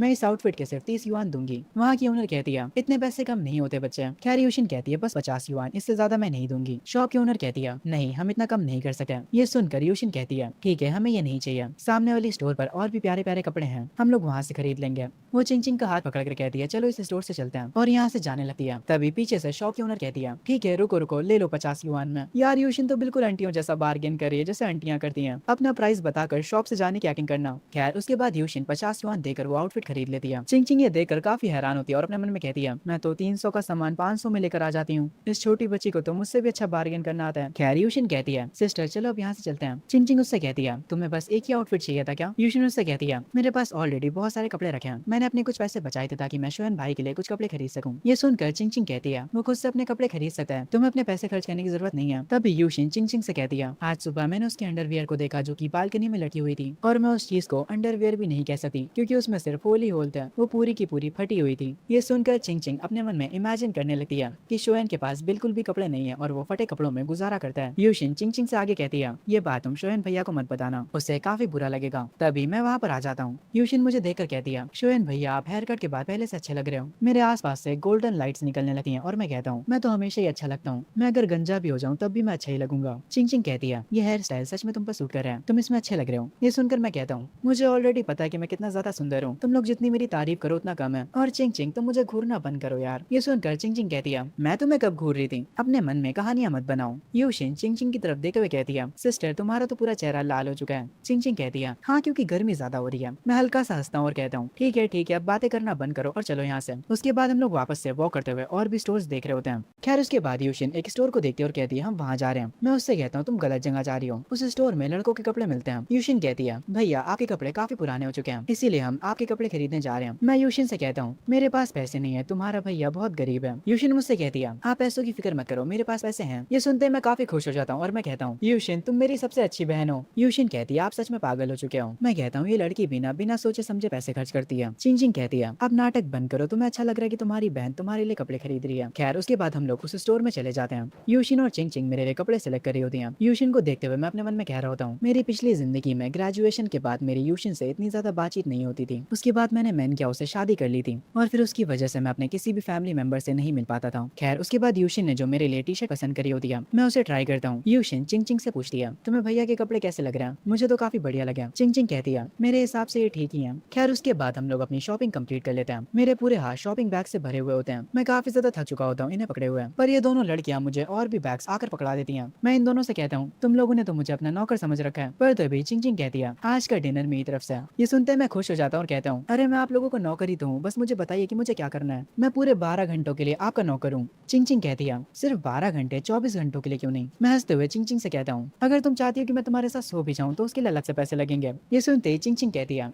तुम ठरकी कहीं क्या। उसके बाद मैं यहाँ से भागने लगता हूँ। दोनों लड़कियां हंसते हुए मेरा पीछा कर रही होती हैं। खैर उसके बाद हम लोग एक रेस्टोरेंट में आ जाते हैं। चिंग चिंग ने काफी ज्यादा खाना ऑर्डर किया होता है। चिंग चिंग कहती है, अब खाना शुरू करते हैं। यूशिन कहती है, आप हमारे खाने के पैसे दे रही हो, मुझे थोड़ा सा बुरा लग रहा है। चिंग चिंग कहती है, तुम्हें अपने भाई से कुछ सीखने की जरूरत है, मैंने तो उसे खाने के लिए कहा भी नहीं, फिर भी देखो वो कैसे खा रहा है। चिंग चिंग यूशिन से भी खाने के लिए कहती है। मैं और यूशिन आपस में खाने के लिए लड़ रहे होते हैं। चिंग चिंग मुझे डांट रही होती है कि मैं एक बच्ची से खाने के लिए क्यों लड़ रहा हूँ, पर चिंग चिंग हमें देखकर खुश भी होती है। पर तभी हमारे पीछे वाले टेबल पर एक आदमी हमारी फोटो खींच लेता है। उससे उसकी बीवी पूछती है, आखिर तुम ये क्या कर रहे हो। वो आदमी अपनी बीवी को बताता है, वो सामने जो लड़की बैठी है वो हमारे बैंक के ओनर की है। मैं उन्हें तुरंत इनकी फोटो भेजता हूँ। उसकी बीवी कहती है, वो दोनों साथ में कितने अच्छे लग रहे हैं, तुम्हें ये फोटो उसके फादर को नहीं भेजनी चाहिए। वो आदमी कहता है, मुझे वो लड़का देखने में गरीब लग रहा है, मेरा बॉस इनके रिलेशनशिप को कभी अप्रूव नहीं करेगा। उसकी वाइफ उसे कुछ नहीं बोलती। वो आदमी कहता है, और शायद मुझे प्रमोशन भी मिल सका है। दूसरी तरफ हम चिंग चिंग के फादर को देखते हैं, जो कि एक बहुत ही आलीशान पार्टी में होते हैं। वो आराम से किसी से बातें कर रहे होते हैं। तभी उनका वो एम्प्लॉय उन्हें फोटो भेज देता है। वो तुरंत बहाना बनाकर वहाँ से चले जाते हैं और तुरंत वो फोटो चिंग चिंग की मदर को भेजते हैं और उन्हें कॉल करते हैं। चिंग चिंग की मॉम कहती हैं, तुम मुझे कॉल करना कब बंद करोगे,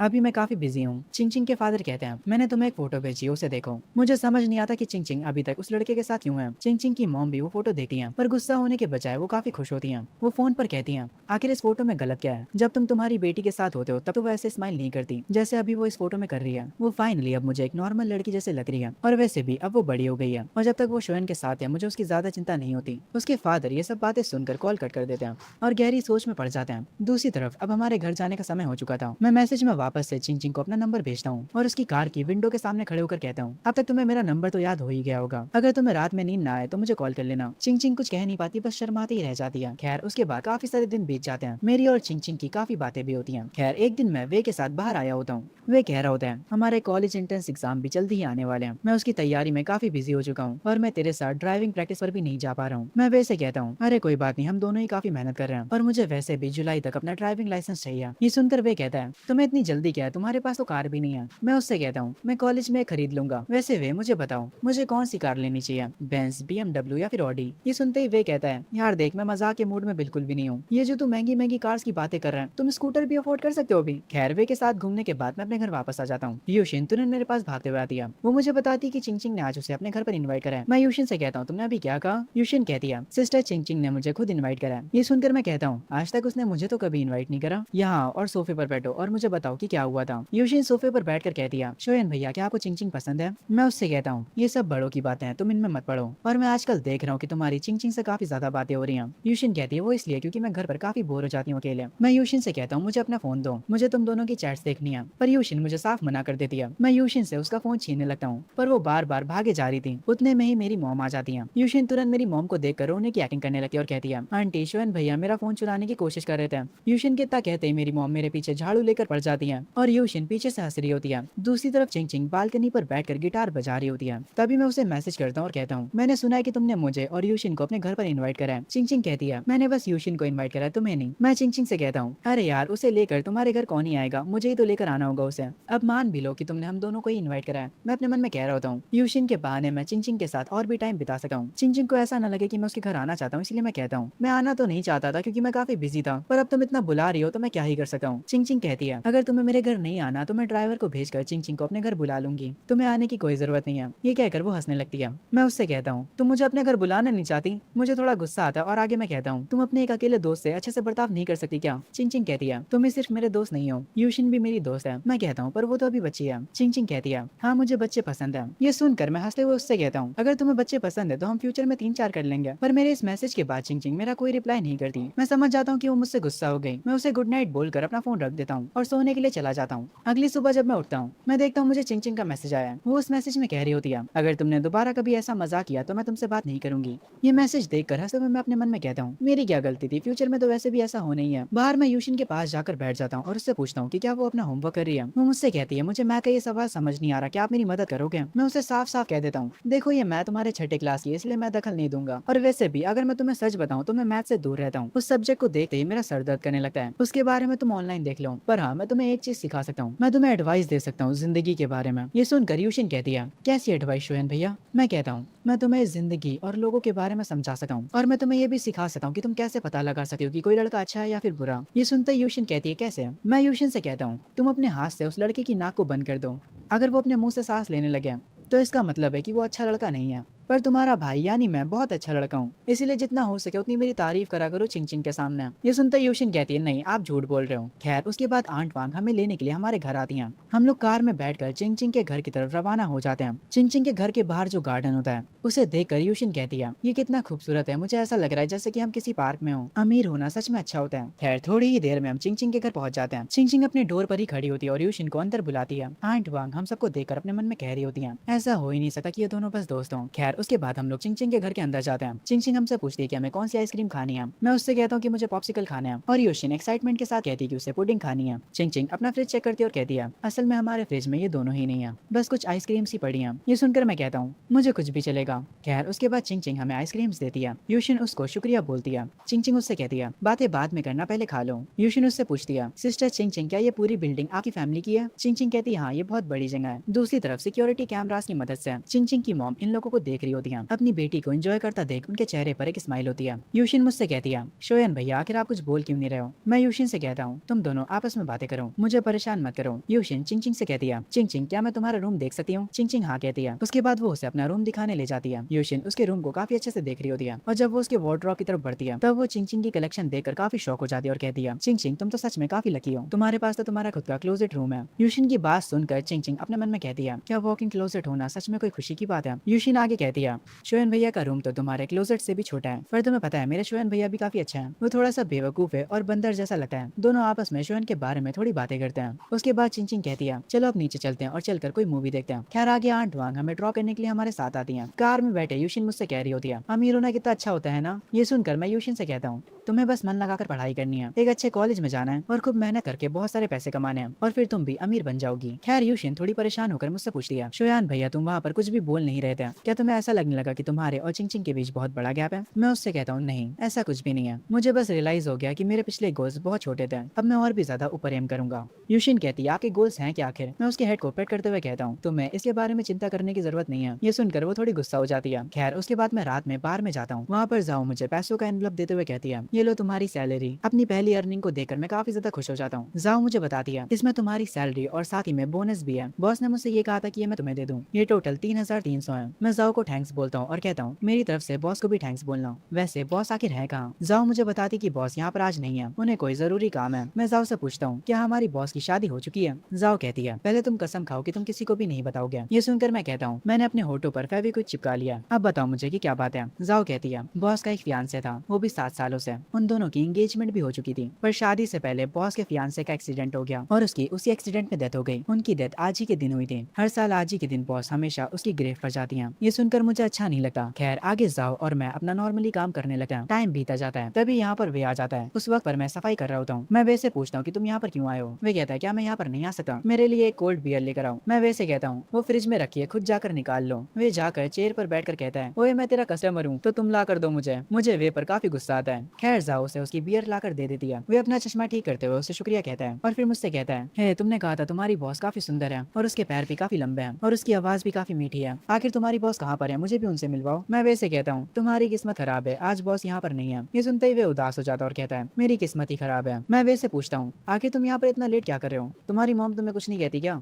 तब वे मुझे बताता है, मेरी मॉम बिजनेस ट्रिप पर गई है और मेरे डैड आज रात अपने दोस्तों के साथ पार्टी कर रहे हैं, और तुम्हें तो पता है कि आज वर्ल्ड कप है, तुम्हें तो पता ही कि मेरे डैड को सॉकर कितना पसंद है। मैं वैसे पूछता हूँ कि आज किसका मैच है? वे कहता है जर्मनी वर्सेस ब्राजील है। मेरे हिसाब से ब्राजील के जीतने के चांसेस ज्यादा है, इसीलिए मुझे मैच नहीं देखना। ये सुनते ही मैं तुरंत याद करने लग जाता हूँ कि 2014 में वर्ल्ड कप कौन जीता था। तभी मुझे एक ऐसी चीज याद आती जिससे मैं काफी ज्यादा खुश हो जाता हूँ और मैं अपने मन में कहता हूँ, आखिर मैं पैसे कमाने के इतने बड़े चांस को कैसे भूल सकता था। मैं वे से कहता हूँ कि मुझे अपनी बाइक की चाबी दे। वे कहता है, आखिर तुम्हें मेरी बाइक क्यों चाहिए? मैं कहता हूँ, मुझे एक जरूरी काम याद आ गया, और वे की पॉकेट से चाबी लेकर यहाँ से निकल जाता हूँ। मैं उससे कहता हूँ, मैं बाद में तेरी गाड़ी तेरे घर पर पहुंचा दूंगा, और मैं उसकी बाइक लेकर काफी स्पीड से आगे बढ़ रहा होता हूँ। मुझे असल में इस वर्ल्ड कप पर बेट लगाना था। मैं जल्दी से बेट लगाने के लिए वहाँ पर पहुंच जाता हूँ। मैं जाते ही उनसे कहता हूँ, क्या मैं अभी भी जर्मनी और ब्राजील वाले मैच पर बेट लगा सकता हूँ? वो अंकल कहते हैं, हाँ तुम लगा सकते हो। वो मुझे देखकर कहते हैं, ऐसा लग रहा है कि तुम पहली बार बेट लगा रहे हो। ज्यादातर लोगों ने आज ब्राजील पर बेट लगाई है। मेरी मानो तो तुम भी अपनी बेट ब्राजील पर लगाओ, क्योंकि जीतने के सबसे ज्यादा चांसेस ब्राजील के हैं। मैं उनसे कहता हूँ कि मुझे जर्मनी पर बेट लगानी है। ये सुनकर वो हैरान हो जाते हैं और कहते हैं, क्या तुम्हें लगता है कि जर्मनी जीत जाएगी और 5 से ज्यादा स्कोर कर पाएगी? तुम बस अपने पैसे बर्बाद कर रहे हो। मैं उनसे कहता हूँ, मुझे पैसे बर्बाद करने दीजिए, आप बस मेरी बेट जर्मनी पर लगा दीजिए। वैसे कितने की बेट लगाने पर कितने मिलते हैं? अंकल बताते हैं, 1 युआन लगाने पर 150 मिलते हैं। ये सुनकर मैं अपने मन में सोचने लगता हूँ, इसमें पैसे तो काफी ज्यादा मिल रहे हैं, पर मेरे सारे पैसे अभी स्टॉक मार्केट में पड़े हुए हैं। मेरे पास ज्यादा टाइम नहीं है सोचने का। मुझे अभी अभी जो सैलरी मिली होती है, मैं अपनी पूरी सैलरी को जर्मनी पर लगा देता हूँ। अंकल मुझे देखकर थोड़े हैरान हो जाते हैं और कहते हैं, बच्चे इतने पैसे मत लगाओ, अगर जर्मनी हार गई तो तुम्हारे सारे पैसे चले जाएंगे। मैं मुस्कुराते हुए उनसे कहता हूँ, मुझे अपने ऊपर पूरा भरोसा है, आप बस बेट लगा दीजिए। उसके बाद वो मेरी बेट लगा देते हैं और मुझे एक टोकन देते हैं। वो अभी भी कह रहे होते हैं कि ब्राजील के जीतने के चांसेस काफी ज्यादा हैं, पर मैं उनकी बात पर ध्यान नहीं देता और यहाँ से चला जाता हूँ। अंकल अपने मन में सोच रहे होते हैं, आजकल के ये यंग लोग भी ना बिना सोचे समझे कुछ भी करते हैं, जर्मनी ब्राजील से जीत ही नहीं पाएगी। खैर मैं बाइक चलाते हुए अपने मन में सोच रहा होता हूँ, मुझे यकीन नहीं हो रहा कि मैं पैसे कमाने का इतना बढ़िया मौका इतनी आसानी से भूल गया था। जीतने पर मुझे ऑलमोस्ट 5 लाख युआन मिलेंगे, इतना भी मेरे लिए काफी है, और ये पूरे 5 लाख मैं स्टॉक मार्केट में इन्वेस्ट कर दूंगा। उससे मेरा प्रॉफिट 10 गुना ज्यादा या फिर 100 गुना ज्यादा भी हो सकता है। खैर आगे जब मैं अपने बार में वापस जाता हूँ तो वे अभी भी वहीं पर बैठा होता है। मैं उसे उसकी गाड़ी की चाबी वापस कर देता हूँ। वो मुझसे पूछता है कि मैं कहाँ पर गया था, पर मैं उसे कुछ भी नहीं बताता और कहता हूँ ये एक सीक्रेट है। मैं जाओ से कहता हूँ, तुम्हारा शुक्रिया, तुमने आज मेरा काम संभाला, मैं कल तुम्हारे बदले साफ सफाई करूंगा। जाओ कहती है, कोई बात नहीं, जल्दी करो और अपने दोस्त को लेकर घर जाओ। मैं उससे कहता हूँ, ठीक है कल मिलते हैं। ओए वे चल यहाँ से चलते हैं। घर पर आने के बाद मैं उस बेट के टोकन को देख रहा होता हूँ। मुझे पहले से ही पता है कि कल मैं जीतने वाला हूँ, इसीलिए मैं चुपचाप उस टोकन को एक किताब के अंदर रखकर चुपचाप सो जाता हूँ। मेरे 3,300 कल तक 5 लाख बन जाएंगे। मैं कल के लिए काफी ज्यादा एक्साइटेड हूँ और ये कहकर मैं सो जाता हूँ। अगली सुबह मैं जल्दी उठ जाता हूँ और फोन को तुरंत चेक करता हूँ। वे मुझे मैसेज करके बताता है कि जर्मनी जीत गई। वे को यकीन नहीं हो रहा होता कि जर्मनी कैसे जीत गई। मैं तुरंत अपनी वही किताब उठाता हूँ और उसमें से अपने बेट के टोकन को निकाल लेता हूँ। मैं जल्दी से अपने बेड से उठा हूँ और जल्दी जल्दी फ्रेश हो जाता हूँ। उसके बाद जल्दी से ब्रेकफास्ट करता हूँ और फिर अपने जूते पहनकर घर से जाने लगता हूँ। मैं जाते जाते यूशिन से कहता हूँ, मुझे थोड़ा काम है इसलिए मैं सुबह में ही बाहर जा रहा हूँ, और हाँ तुम अपना ब्रेकफास्ट करना मत भूलना। ये कहकर मैं अपने घर से निकल जाता हूँ और तुरंत अपने बेड के पैसे लेने के लिए लॉटरी सेंटर में आ जाता हूँ। वहाँ पर मैं कुछ डॉक्यूमेंट्स फिल करता हूँ और उसके बाद जाकर वो डॉक्यूमेंट्स सबमिट कर देता हूँ। वो स्टाफ उन डॉक्यूमेंट्स को अच्छे से चेक करती है और थोड़ी ही देर में मेरे फोन पर नोटिफिकेशन आ जाती है, मेरे बैंक में 5 लाख युआन क्रेडिट कर दिए गए। मैं वहाँ की स्टाफ को शुक्रिया बोलता हूँ और उसके बाद अपने घर वापस आ जाता हूँ यूशिन के लिए व्हाइट कट चिकन लेकर। जैसे ही वो ये देखती है वो अपना फोन तुरंत साइड रखती है और कहती है, शोयन भैया तुम तो अमीर हो गए हो। मैं यूशिन से कहता हूँ, मैंने तो बस चिकन ही खरीदा है, आखिर इसमें अमीर होने वाली क्या बात है? यूशिन कहती है, अरे आपके पास पैसे कब होते हैं? अगर आप अमीर नहीं होते तो आप ये कैसे खरीदते हैं? मैं उससे कहता हूँ, फालतू की बातें बंद करो और खाओ। मैं थोड़ी देर में वापस आता हूँ। यूशिन अपने मन में कह रही होती है, भैया कुछ तो छुपा रहे हैं। मैं काफी ज्यादा खुश होता हूँ। मैं जल्दी से अपने सारे पैसों से स्टॉक्स खरीद लेता हूँ और सारे पैसों को स्टॉक मार्केट में इन्वेस्ट कर देता हूँ। मैं काफी ज्यादा खुश होता हूँ। दूसरी तरफ हम देखते हैं कि चिंग चिंग कॉमिक्स पढ़ रही होती है। उसके बाद वो यूशिन को मैसेज करती है, यूशिन तुम क्या कर रही हो? क्या तुम घर पर अकेली हो? यूशिन कहती है, नहीं मेरा भाई भी साथ में है। चिंग चिंग पूछती है वो क्या कर रहा है? यूशिन तुरंत उसका फोटो खींच लेती है जब वो मुस्कुरा रहा होता है और उसे चिंग चिंग को भेज देती है और कहती है, मुझे नहीं पता बस फोन को देखकर मुस्कुराए जा रहे हैं, मुझे लगता है कि इसके पास थोड़े पैसे आ गए हैं। चिंग चिंग उसकी फोटो देखकर थोड़ा हंसी है। उसके बाद यूशिन उससे कहती है, मेरा भाई कॉलेज के लिए शंघाई जा रहा है, आप कौन से कॉलेज में जा रही हो? चिंग चिंग उसे बताती कि वो भी शंघाई जा रही है। ये सुनकर यूशिन काफी खुश हो जाती है और कहती है, ये तो बहुत अच्छी बात है, जब मैं भी शंघाई आऊंगी तब हम लोग फिर से साथ में कहीं घूमने जा सकते हैं। पर चिंग चिंग थोड़ी उदास लग रही होती है और कहती है, अगर मैं तुम्हें सच बताऊं तो मुझे नए लोगों से मिलने में काफी डर लगता है। इस पर यूशिन उससे कहती है, फिक्र मत करो, अगर तुम्हें कोई भी प्रॉब्लम हो तो मेरे भाई से बोल देना, वो काफी ज्यादा अच्छा है। और वैसे मैं आपको एक सीक्रेट बताती हूँ। चिंग चिंग कहती है, कौन सा सीक्रेट? यूशिन कहती है, मेरे भाई ने आपकी चैट को पिन कर रखा है। ये सुनकर चिंग चिंग ब्लश करने लगती है और कहती है, ये लड़का पागल है, पर अपने मन में काफी खुश होती है। खैर इसी के साथ कुछ दिन बाद यूशिन के जाने का टाइम हो जाता है। उसकी मॉम उसे लेने आ जाती है। यूशिन मेरा हाथ पकड़ कर कहती है, मेरी बात सुनो शोयन भैया, आपको चिंग चिंग को प्रोटेक्ट करना होगा कॉलेज में। मैं यूशिन के गाल पिंच करते हुए कहता हूँ, आखिर तुम्हारे कहने का मतलब क्या है? खैर उसके बाद उसकी मॉम उसे लेकर जाने लगती है। उनके जाने के तुरंत बाद मेरी मॉम मुझसे पूछती है, आखिर ये चिंग चिंग कौन है जिसके बारे में यूशिन कह रही थी? मैं और मेरी मॉम वॉक करते हुए घर जा रहे होते हैं। मैं अपनी मॉम से कहता हूँ, चिंग चिंग बस मेरी दोस्त है। मेरी मॉम मुझसे कहती है, तुम्हारी गर्लफ्रेंड तो मैनक्या होती है ना? मैं ये सुनकर हैरान हो जाता हूँ और कहता हूँ, वेट आपको मेरे और मैनक्याओं के बारे में पता था?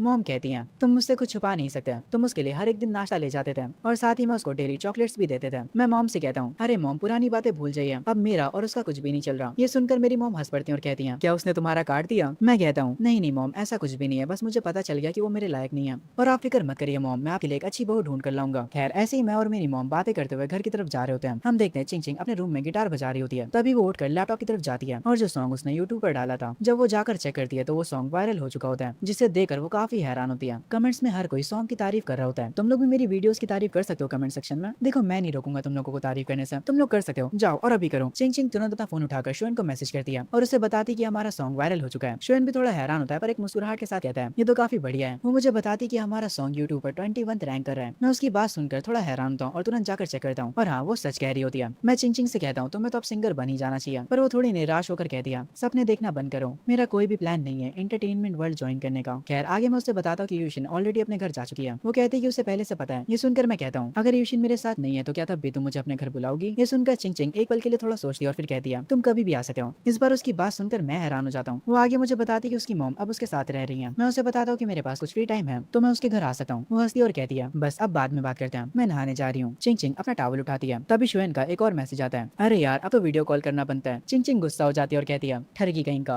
अगली सुबह मैं अपना फोन देख रहा होता हूँ और स्टॉक मार्केट काफी अच्छी चल रही होती है। उसके बाद मैं उठकर तैयार हो जाता हूँ। आज मेरी जॉब का आखिरी दिन था। मैं अपनी जॉब के लिए निकल जाता हूँ। जाओ और मैं मिलकर पूरी मेहनत से अपना काम कर रहे होते हैं। मैं साथ में सिंगिंग भी कर रहा होता हूँ। उसके बाद रात में जब बार बंद हो जाता है बॉस मुझे अपने पास बुलाती है और मुझे पैसों वाला एक और रेड एनवलप देती है। मैं उनसे कहता हूँ ये तो बहुत ज्यादा पैसे हैं। बॉस कहती है इसे मेरी तरफ से गिफ्ट समझना, तुम कॉलेज जा रहे हो इसलिए मैंने तुम्हें ये दिया है, जाकर कुछ अच्छे अच्छे कपड़े खरीदो। पर फिर भी मैं अपनी बॉस से कहता हूँ पर ये पैसे सच में ज्यादा हैं। ये सुनकर जाओ कहती है आखिर तुम्हारे जैसे बेशरम इंसान को शर्म कब से आने लगी, चुपचाप रख लो। ये सुनकर मैं कहता हूँ जाओ तुम्हारी बातों से मुझे हर्ट हुआ है। ये सुनकर वो दोनों हंसने लगती हैं। उसके बाद हम सब मिलकर साथ में ड्रिंक्स करते हैं और साथ में खूब सारी बातें भी करते हैं। हमें बात करते हुए काफी टाइम हो जाता है। अब मेरे जाने का समय हो चुका था। मैं जाओ से कहता हूँ जाओ आ जाओ हक करते हैं। जाओ को हक करने के बाद मैं कहता हूँ अब मेरी फेवरेट बॉस की बारी है। उसके बाद मेरी बॉस भी आकर मेरे गले लग जाती है। मुझे बॉस को हक करता देख जाओ कहती है तुम्हें बस बहाना चाहिए था बॉस को हक करने का। मैं हंसते हुए कहता हूँ सच में यहाँ से दूर जाते हुए मुझे अच्छा नहीं लग रहा है। मेरी बॉस कहती है जल्दी करो और जाओ, इसे एक इमोशनल गुड बाय मत बनाओ। मैं उन दोनों को बाय बोलकर यहाँ से चला जाता हूँ। थोड़ी देर बाद जाओ भी चली जाती है। बॉस पूरे बार में अकेली होती है और अपने मन में कुछ सोचने लग जाती है। तभी से शिफ्ट होता है चिंचिंग के घर पर। चिंचिंग के फोन पर कॉल आ रहा होता है। जब उसकी मॉम फोन उठाकर देखती कि कॉल किसका है तो उन्हें पहले से ही पता होता है कि ये कॉल शुएन का होगा। तभी उन्हें पैरों की आवाज सुनाई देती है, इसीलिए वो फोन वापस से टेबल पर रख देती है और बुक पढ़ने का नाटक करने लगती है। तभी चिंचिंग यहाँ पर आ जाती है और अपना फोन उठाकर अपने रूम में चली जाती है। चिंचिंग शुएन से कहती है तुम मुझे मैसेज भी तो कर सकते थे तो कॉल क्यों करी? शुएन कहता है मेरा नेट इतना अच्छा चल नहीं रहा था, वैसे मेरी पार्ट टाइम जॉब खत्म हुई तो कैसा रहेगा अगर हम कल शाम मॉल चले तो? चिंचिंग कहती है पर क्यों? मैं उसे बताता हूँ मुझे एक सूटकेस खरीदना है और कॉलेज के लिए और भी बहुत सारी चीजें खरीदनी है। तुम भी तो शंघाई जा रही हो है ना, तो चलो कल साथ में चलकर सारा काम का सामान खरीद लेंगे। चिंचिंग भी साथ में जाने के लिए मान जाती है। मैं मुस्कुराते हुए उससे कहता हूँ ठीक है फिर कल शाम में मिलते हैं। उसके बाद वो कॉल कट कर देती है। चिंचिंग की मॉम उससे पूछती है इस टाइम पर तुम्हें कौन कॉल कर रहा था? चिंचिंग अपनी मॉम से कहती है शुएन का कॉल था और वो कल मेरे साथ शॉपिंग पर जाना चाहता है। चिंचिंग की मॉम उसे एक और चीज बताती है मुझे जल्दी एक बिजनेस ट्रिप पर निकलना होगा, मैंने तुम्हारे डैड को बोल दिया है मेरी जगह वो तुम्हें शंघाई ले जाएंगे। पर चिंचिंग इस बात पर मना कर देती है। चिंचिंग की मॉम उसे समझाती है पर चिंचिंग मानने को तैयार ही नहीं होती। उसे अपने डैड के साथ नहीं जाना होता। वो अपनी मॉम से अपना हाथ छुड़ाकर अपने रूम में चली जाती है। उसकी मॉम उसके डैड को कॉल करती है और कहती है तुम्हारी बेटी तुम्हारे साथ शंघाई नहीं जाना चाहती। ये सुनकर उसके डैड कहते हैं अगर वो मेरे साथ नहीं जाएगी तो आखिर वो जाएगी कैसे? उसकी मॉम कहती है तुम्हारी बेटी बहुत जिद्दी है,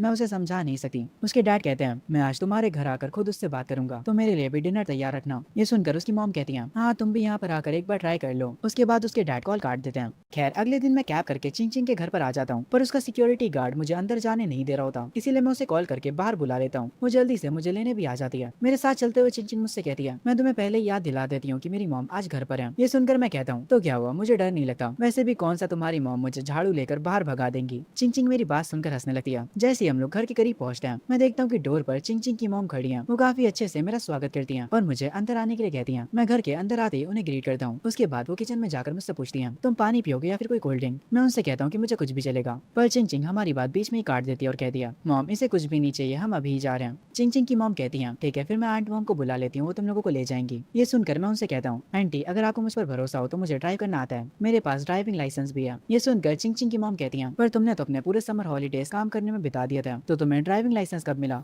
ये सुनकर मैं उनसे कहता हूँ मैं शाम में काम करता था, सुबह मेरे पास फ्री टाइम रहता था। ये सुनकर चिंचिंग के मॉम के चेहरे पर हल्की सी स्माइल आती है और वो अपने मन में कहती है ये लड़का तो सच में काफी मेहनती है। खैर चिंचिंग गाड़ी की चाबी शोन को दे देती है। मैं आंटी से कहता हूँ आप फिक्र मत करिए, मैं आपकी बेटी का अच्छे से ध्यान रखूंगा। उसकी मॉम मुझसे कहती है मुझे तुम पर भरोसा है और हाँ चिंचिंग को 6 बजे से पहले घर ले आना, आज उसके डैड भी आ रहे हैं इसलिए हम साथ में डिनर करेंगे। मैं कहता हूँ कोई भी दिक्कत की बात नहीं है आंटी, मैं समय से पहले उसे ले आऊंगा। ये कहकर मैं चिंचिंग को लेकर निकल जाता हूँ। गाड़ी चलाते हुए मैं चिंचिंग से कहता हूँ तुमने नोटिस किया क्या तुम्हारी मॉम का बर्ताव मेरे साथ अच्छा हो गया है? चिंचिंग कहती है तो क्या हो गया, और गाड़ी अच्छे से चलाओ तुम समझे। मैं उससे कहता हूँ फिक्र मत करो मैं प्रो हूँ, और ये कहते ही मैं गाड़ी की स्पीड और बढ़ा देता हूँ। हम लोग मॉल पहुंच जाते हैं और कई सारे स्टोर्स को चेकआउट करने लगते हैं। हम बहुत सारी शॉप्स पर जाते हैं, अलग अलग चीजें देखते हैं और अलग अलग चीजें खरीदते हैं। उसके बाद हम लोग एक सुपर मार्ट में आकर और भी बहुत सारी चीजें खरीदते हैं। मैं चिंचिंग से कहता हूँ, आज मैं तुम्हें अपने पास से डिनर करवाता हूँ, पर आज तुम अपनी फैमिली के साथ डिनर करने वाली हो। हम लोग गाड़ी में सामान रख रहे होते हैं। चिंचिंग मुझसे कहती है, तुम सच में मुझे डिनर करवाने वाले थे? मुझे भरोसा नहीं हो रहा। मैं उससे कहता हूँ, मेरे ऊपर शक मत करो, मैंने पिछले कुछ महीनों में अच्छे खासे पैसे कमाए हैं, मैं अब गरीब नहीं रहा। ये सुनकर चिंचिंग कहती है, कोई ना, डिनर को रहने देते हैं, सामने स्टारबक्स है, चलो तुम्हारी तरफ से कॉफी। मैं उससे कहता हूँ, ठीक है चलो। दूसरी तरफ चिंचिंग के डैड घर पहुंच जाते हैं। वो पूछते हैं चिंचिंग कहाँ पर है। उसकी मॉम बताती है वो शोएन के साथ बाहर गई हुई है। ये सुनकर उसके डैड को काफी गुस्सा आता है और वो कहते हैं, और तुमने उसे उसके साथ जाने दिया? उसकी मॉम कहती है, क्यों, तुम्हें कोई दिक्कत है? डैड कहते हैं, मुझे लगता है कि तुम पागल हो चुकी हो, अगर यही सब चलता रहा तो बात बहुत आगे तक पहुंच जाएगी। उसकी मॉम बुक रखते हुए कहती है, जब तक मेरी बेटी खुश है तब तक मुझे कोई दिक्कत नहीं है। तभी उसके डैड को बाहर से कार का साउंड आता है। वो दोनों घर से बाहर आकर देखते हैं तो शोएन चिंचिंग के साथ वापस आ चुका होता है। शोएन उसके लिए डोर ओपन करता है और गाड़ी से सामान निकालते हुए चिंचिंग से कहता है, जब मैं बहुत ज्यादा अमीर बन जाऊंगा तो तुम्हारे लिए बहुत सारी चीजें खरीदूंगा। ये सुनकर चिंचिंग मुस्कुराती है,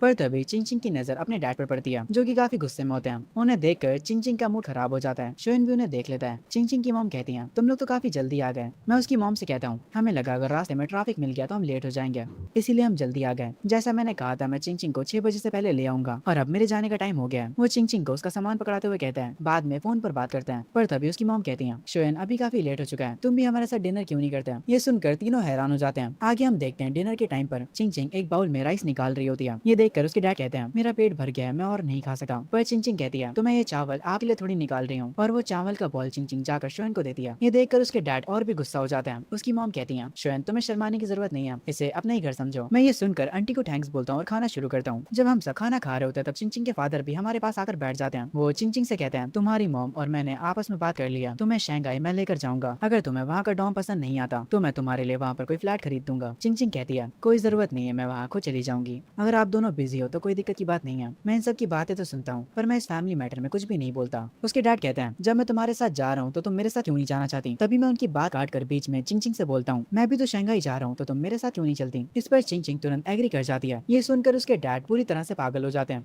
मैं आगे कहता हूँ, मैं 28 तारीख को शंघाई जाने वाला था, पर मैं 27 को भी जा सकता हूँ। मेरा बेस्ट फ्रेंड भी हमारे साथ शंघाई जा रहा है, अगर आप लोगों को प्रॉब्लम ना हो तो मैं चिंचिंग को भी अपने साथ ले जा सकता हूँ। उसकी मॉम ये सुनकर कहती है, क्या तुम अकेले जा रहे हो, तुम्हारे पेरेंट्स तुम्हारे साथ नहीं जाएंगे? मैं उनसे कहता हूँ, हमें बस रजिस्ट्रेशन ही तो करवाना है, ये कोई इतनी बड़ी बात नहीं है। उसकी मॉम सोच में पड़ जाती है। मैं उनसे आगे कहता हूँ, आंटी आप फिक्र मत करिए, पहले मैं चिंचिंग को उसके कॉलेज ड्रॉप कर दूंगा और जैसे ही वो सेटल हो जाएगी उसके बाद मैं अपना काम देखूंगा। ये सुनकर चिंचिंग के फादर अपना खाना छोड़ देते हैं और कहते हैं कि उनका पेट भर गया है। वो काफी ज्यादा नाराज हो चुके होते हैं। वो चुपचाप जाकर सोफे पर पेपर पढ़ने की एक्टिंग करने लगते हैं। ये सब देखकर मैं थोड़ा ऑकवर्ड हो जाता हूँ। मैं आंटी से कहता हूँ, मुझे अब काफी देर हो चुकी है, अगर मैंने और देर करी तो मेरे पेरेंट्स को मेरी चिंता होने लगेगी। ये सुनकर उसकी मॉम कहती है, चलो मैं तुम्हें तुम्हारे घर छोड़ देती हूँ। मैं उनसे कहता भी हूँ कि इसकी कोई जरूरत नहीं है आंटी, पर फिर वो कहती कि उन्हें मुझसे कुछ बात करनी है, इसलिए मैं मान जाता हूँ। जाते जाते मैं चिंचिंग से कहता हूँ, मैसेज पर बात करते हैं। जब मैं यहाँ से चला जाता हूँ तब उसके डैड उससे पूछते हैं, चिंचिंग तुम ये सब क्यों कर रही हो? क्या तुम मुझे नीचा दिखाना चाहती हो या फिर तुम सच में उस शोयान को पसंद करती हो? चिंचिंग उनकी बात को इग्नोर कर देती है। बाहर उसकी मॉम मुझसे कहती है, कार को तुम ड्राइव क्यों नहीं करते? मैं उनसे कहता हूँ, हाँ क्यों नहीं, मेरी ड्राइविंग काफी अच्छी है। उसके बाद मैं कार के अंदर बैठ जाता हूँ और उसे ड्राइव करने लगता हूँ। चिंचिंग की मॉम मुझसे काफी सारी बातें करती है। फिर आगे वो मुझसे पूछ ही लेती है, तुम और चिंचिंग कितना आगे तक गए हो अभी तक? मैं उनसे साफ कह देता हूँ, चिंचिंग और मैं बस दोस्त हैं। उसकी मॉम आगे कहती है, फिर आगे का तुम्हारा क्या प्लान है? मैं थोड़ा सीरियस होकर कहता हूँ, आंटी मुझे पता है कि आपका क्या मतलब है, पर मैं सच कहना चाहता हूँ, शायद से फ्यूचर में मैं और आपकी बेटी कपल बन सकते हैं। ये सुनते उसकी मॉम कहती है, तुम तो सच में काफी स्ट्रेट फॉरवर्ड हो। मैं उनसे कहता हूँ, अगर मैं कुछ और कहता हूँ तो आप वैसे भी मेरा यकीन नहीं करती। उसकी मॉम आगे कहती है, चिंचिंग के कभी ज्यादा दोस्त नहीं रहे, पर फिर तुम उसकी लाइफ में है। मैं समझ जाता हूँ कि वो क्या कहना चाहती थी। मैं उनसे कहता हूँ, आप मेरे मोटिव को जानना चाहती हैं कि मैं आपकी बेटी के आसपास क्यों रहता हूँ? आंटी मैं बस आपसे इतना कहना चाहूंगा, परेशान मत होइए, मैं अपना वादा पूरा करूंगा। अगर मैं शंघाई चला भी जाता हूँ तब भी मैं अपनी बात पर टिका रहूंगा। जब तक हम दोनों की एज नहीं हो जाती तब तक मैं कुछ भी नहीं करूंगा। आप मुझ पर भरोसा कर सकती हैं। ये सुनकर उसकी मॉम के चेहरे पर एक स्माइल आ जाती है और वो अपने मन में कहती है, शायद से मैं ही कुछ ज्यादा सोच रही थी। खैर आगे मैं उनसे कहता हूँ, आज तक मैंने कभी अपनी लाइफ में इनसिक्योर फील नहीं करा था जब तक मैंने आपका घर नहीं देखा था। जब मैंने पहली बार आपका घर देखा मुझे मेरे और आपकी बेटी के बीच गैप नजर आ गया था, पर अभी मेरी उम्र इतनी ज्यादा नहीं है, इसीलिए मैं बहुत कुछ कर सकता हूँ। जब तक मैं उसके लिए बेहतर नहीं बन जाता तब तक हम सिर्फ दोस्त रहेंगे। क्या अब आपको थोड़ी तसल्ली मिली? ये सब सुनकर उसकी मॉम कहती है, शोयान जब वो दिन आएगा तब सबसे पहले मैं तुम्हें सपोर्ट करूंगी। ये सुनकर मैं उनसे कहता हूँ, शायद से वो दिन जल्दी ही आएगा। खैर उसके बाद हमारी काफी लंबी बातचीत चलती है। चिंचिंग की मॉम को समझ आ जाता है कि शोयान से बेटर लड़का चिंचिंग के लिए नहीं हो सकता। आगे मैं अपने घर पर आ जाता हूँ और मैं चिंचिंग को मैसेज करता हूँ कि वो मुझे अपना आईडी नंबर भेज दे ताकि मैं हमारी टिकट्स बुक कर सकूँ। चिंचिंग मुझे अपना आईडी नंबर भेज देती है। उसके बाद वो मुझसे पूछती है कि उसकी मॉम से मेरी क्या बात हुई थी। मैं उससे कहता हूँ, ज्यादा कुछ नहीं, उन्होंने बस मुझसे तुम्हारा ख्याल रखने के लिए बोला था। आगे हम लोग सारी प्लानिंग कर लेते हैं और सुबह के 8:30 बजे मिलने का प्लान करते हैं। उसके बाद मैं मिलने का टाइम वे को बताने चला जाता हूँ। वे अपने घर पर गेम खेल रहा होता है। मैं उसे कॉल करके कहता हूँ, वे प्लान चेंज हो चुका है, हम 27 तारीख को शंघाई के लिए निकल रहे हैं, मेरी गर्लफ्रेंड भी हमारे साथ चल रही है। ये सुनकर वे कहता है, तुम्हारी गर्लफ्रेंड, मुझे यकीन नहीं हो रहा।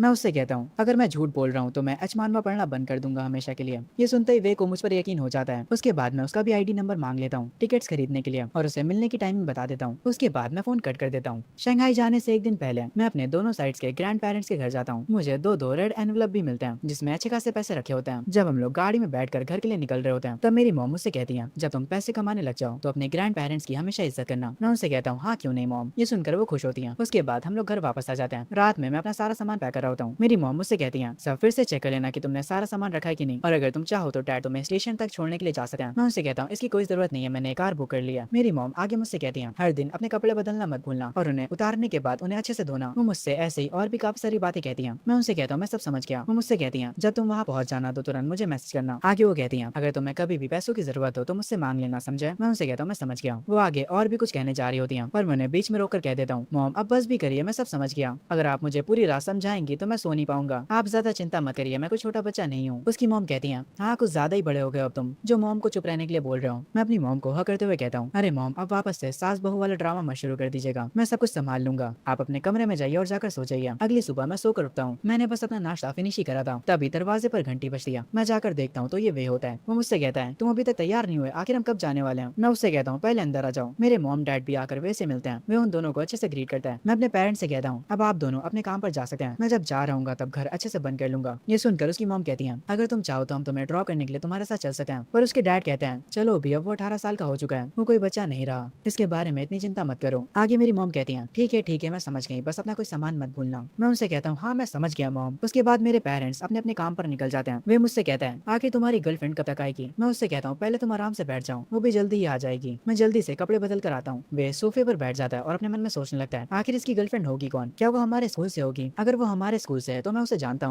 कुछ ही देर में मैं कपड़े बदल कर आ जाता हूँ और वे से चलने के लिए कहता हूँ। हम लोग अपना सामान लेकर मेरे घर से निकल जाते हैं और अपार्टमेंट के बाहर वाले गेट के पास आकर खड़े हो जाते हैं। वे कहता है, हमारी कार कहाँ पर है जो तुमने बुक करी थी। मैं उससे कहता हूँ, वो देखो वो खड़ी हमारी कार। उस कार को देखकर वे पूरा हैरान हो जाता है और कहता है, अरे ये तो बहुत महंगी कार है। मैं उससे कहता हूँ, बातें करना बंद करो और जल्दी से आगे चलो। हम लोग जाकर उस कार में बैठ जाते हैं। वो कार किसी और की नहीं बल्कि चिंग चिंग की होती है। चिंग चिंग पहले से ही कार में बैठी होती है। मैं उसे वे से इंट्रोड्यूस करवाता हूँ। वे भी उसे हेलो बोलता है और उसके कुछ देर बाद अपने मन में सोचने लगता है, आखिर ये श्वेन की किस्मत कितनी बढ़िया है, इसको कितनी प्यारी गर्लफ्रेंड मिल गई। वे कार में बैठे बैठे श्वेन को मैसेज करता है, आखिर ये इतनी प्यारी लड़की तेरे जैसे बंदर से क्यों सेट है, आखिर मुझसे गलती हो कहाँ रही है। मैं वैसे कहता हूँ, अपने काम पर ध्यान दे। खैर आगे मैं चिंग चिंग से कहता हूँ, मैंने सब कुछ पहले से प्लान कर रखा है, हम शंघाई बहुत ही जल्दी पहुंच जाएंगे। खैर थोड़ी देर बाद हम स्टेशन पर पहुंच जाते हैं। स्टेशन की एंट्रेंस हमारे सामने होती है। कार से उतरने के बाद जब वे चिंग चिंग को देखता है तो वो अपने मन में कहता है, जब ये कार में बैठी थी तब मैंने नोटिस नहीं करा, पर ये लड़की तो काफी लंबी भी है, ये खूबसूरत है, लंबी है और हर एक चीज में अच्छी है। ये श्वेन जैसे लंगूर को इस जैसा अंगूर मिला कैसे है। खैर आगे मैं चिंग चिंग से कहता हूँ, तुम्हारा बड़ा वाला बैग मैं पकड़ लेता हूँ। चिंग चिंग कहती है, ठीक है। फिर मैं उन दोनों को स्टेशन के एंट्रेंस तक का रास्ता दिखाता हूँ। हम लोग स्टेशन के अंदर पहुंच जाते हैं। मैं उन दोनों से उनकी आईडी मांगता हूँ और कहता हूँ कि मैं टिकट लेकर आ रहा हूँ, तब तक तुम दोनों बैग्स का ध्यान रखना। मैं उन दोनों की आईडी लेकर टिकट लेने के लिए चला जाता हूँ और जल्दी से टिकट ले भी लेता हूँ। मैं उन दोनों से जाकर कहता हूँ, मैंने टिकट्स ले लिए, चलो चलते हैं। मैं उसके बाद उन दोनों को उनकी सीट्स बताता हूँ। वे तुम लेफ्ट में बैठोगे, मैं मिडिल में बैठूंगा और चिंग चिंग मेरे राइट में। वे कहता है, तुम मुझे सबसे बेकार सीट दे रहे हो। मैं उससे कहता हूँ, अरे कोई बात नहीं यार, थोड़ी देर की तो बात है। वे कहता है, ठीक है कोई ना। कुछ ही देर में हमारी ट्रेन आ जाती है। मैं ट्रेन के अंदर जाकर अपना सामान रख देता हूँ और उसके बाद अपनी सीट पर आकर बैठ जाता हूँ। मैं अपना फोन निकाल कर अपने पेरेंट्स को मैसेज कर देता हूँ कि मैं ट्रेन में बैठ गया हूँ। मैं बाकी दोनों से भी कहता हूँ कि वो लोग भी यही करें।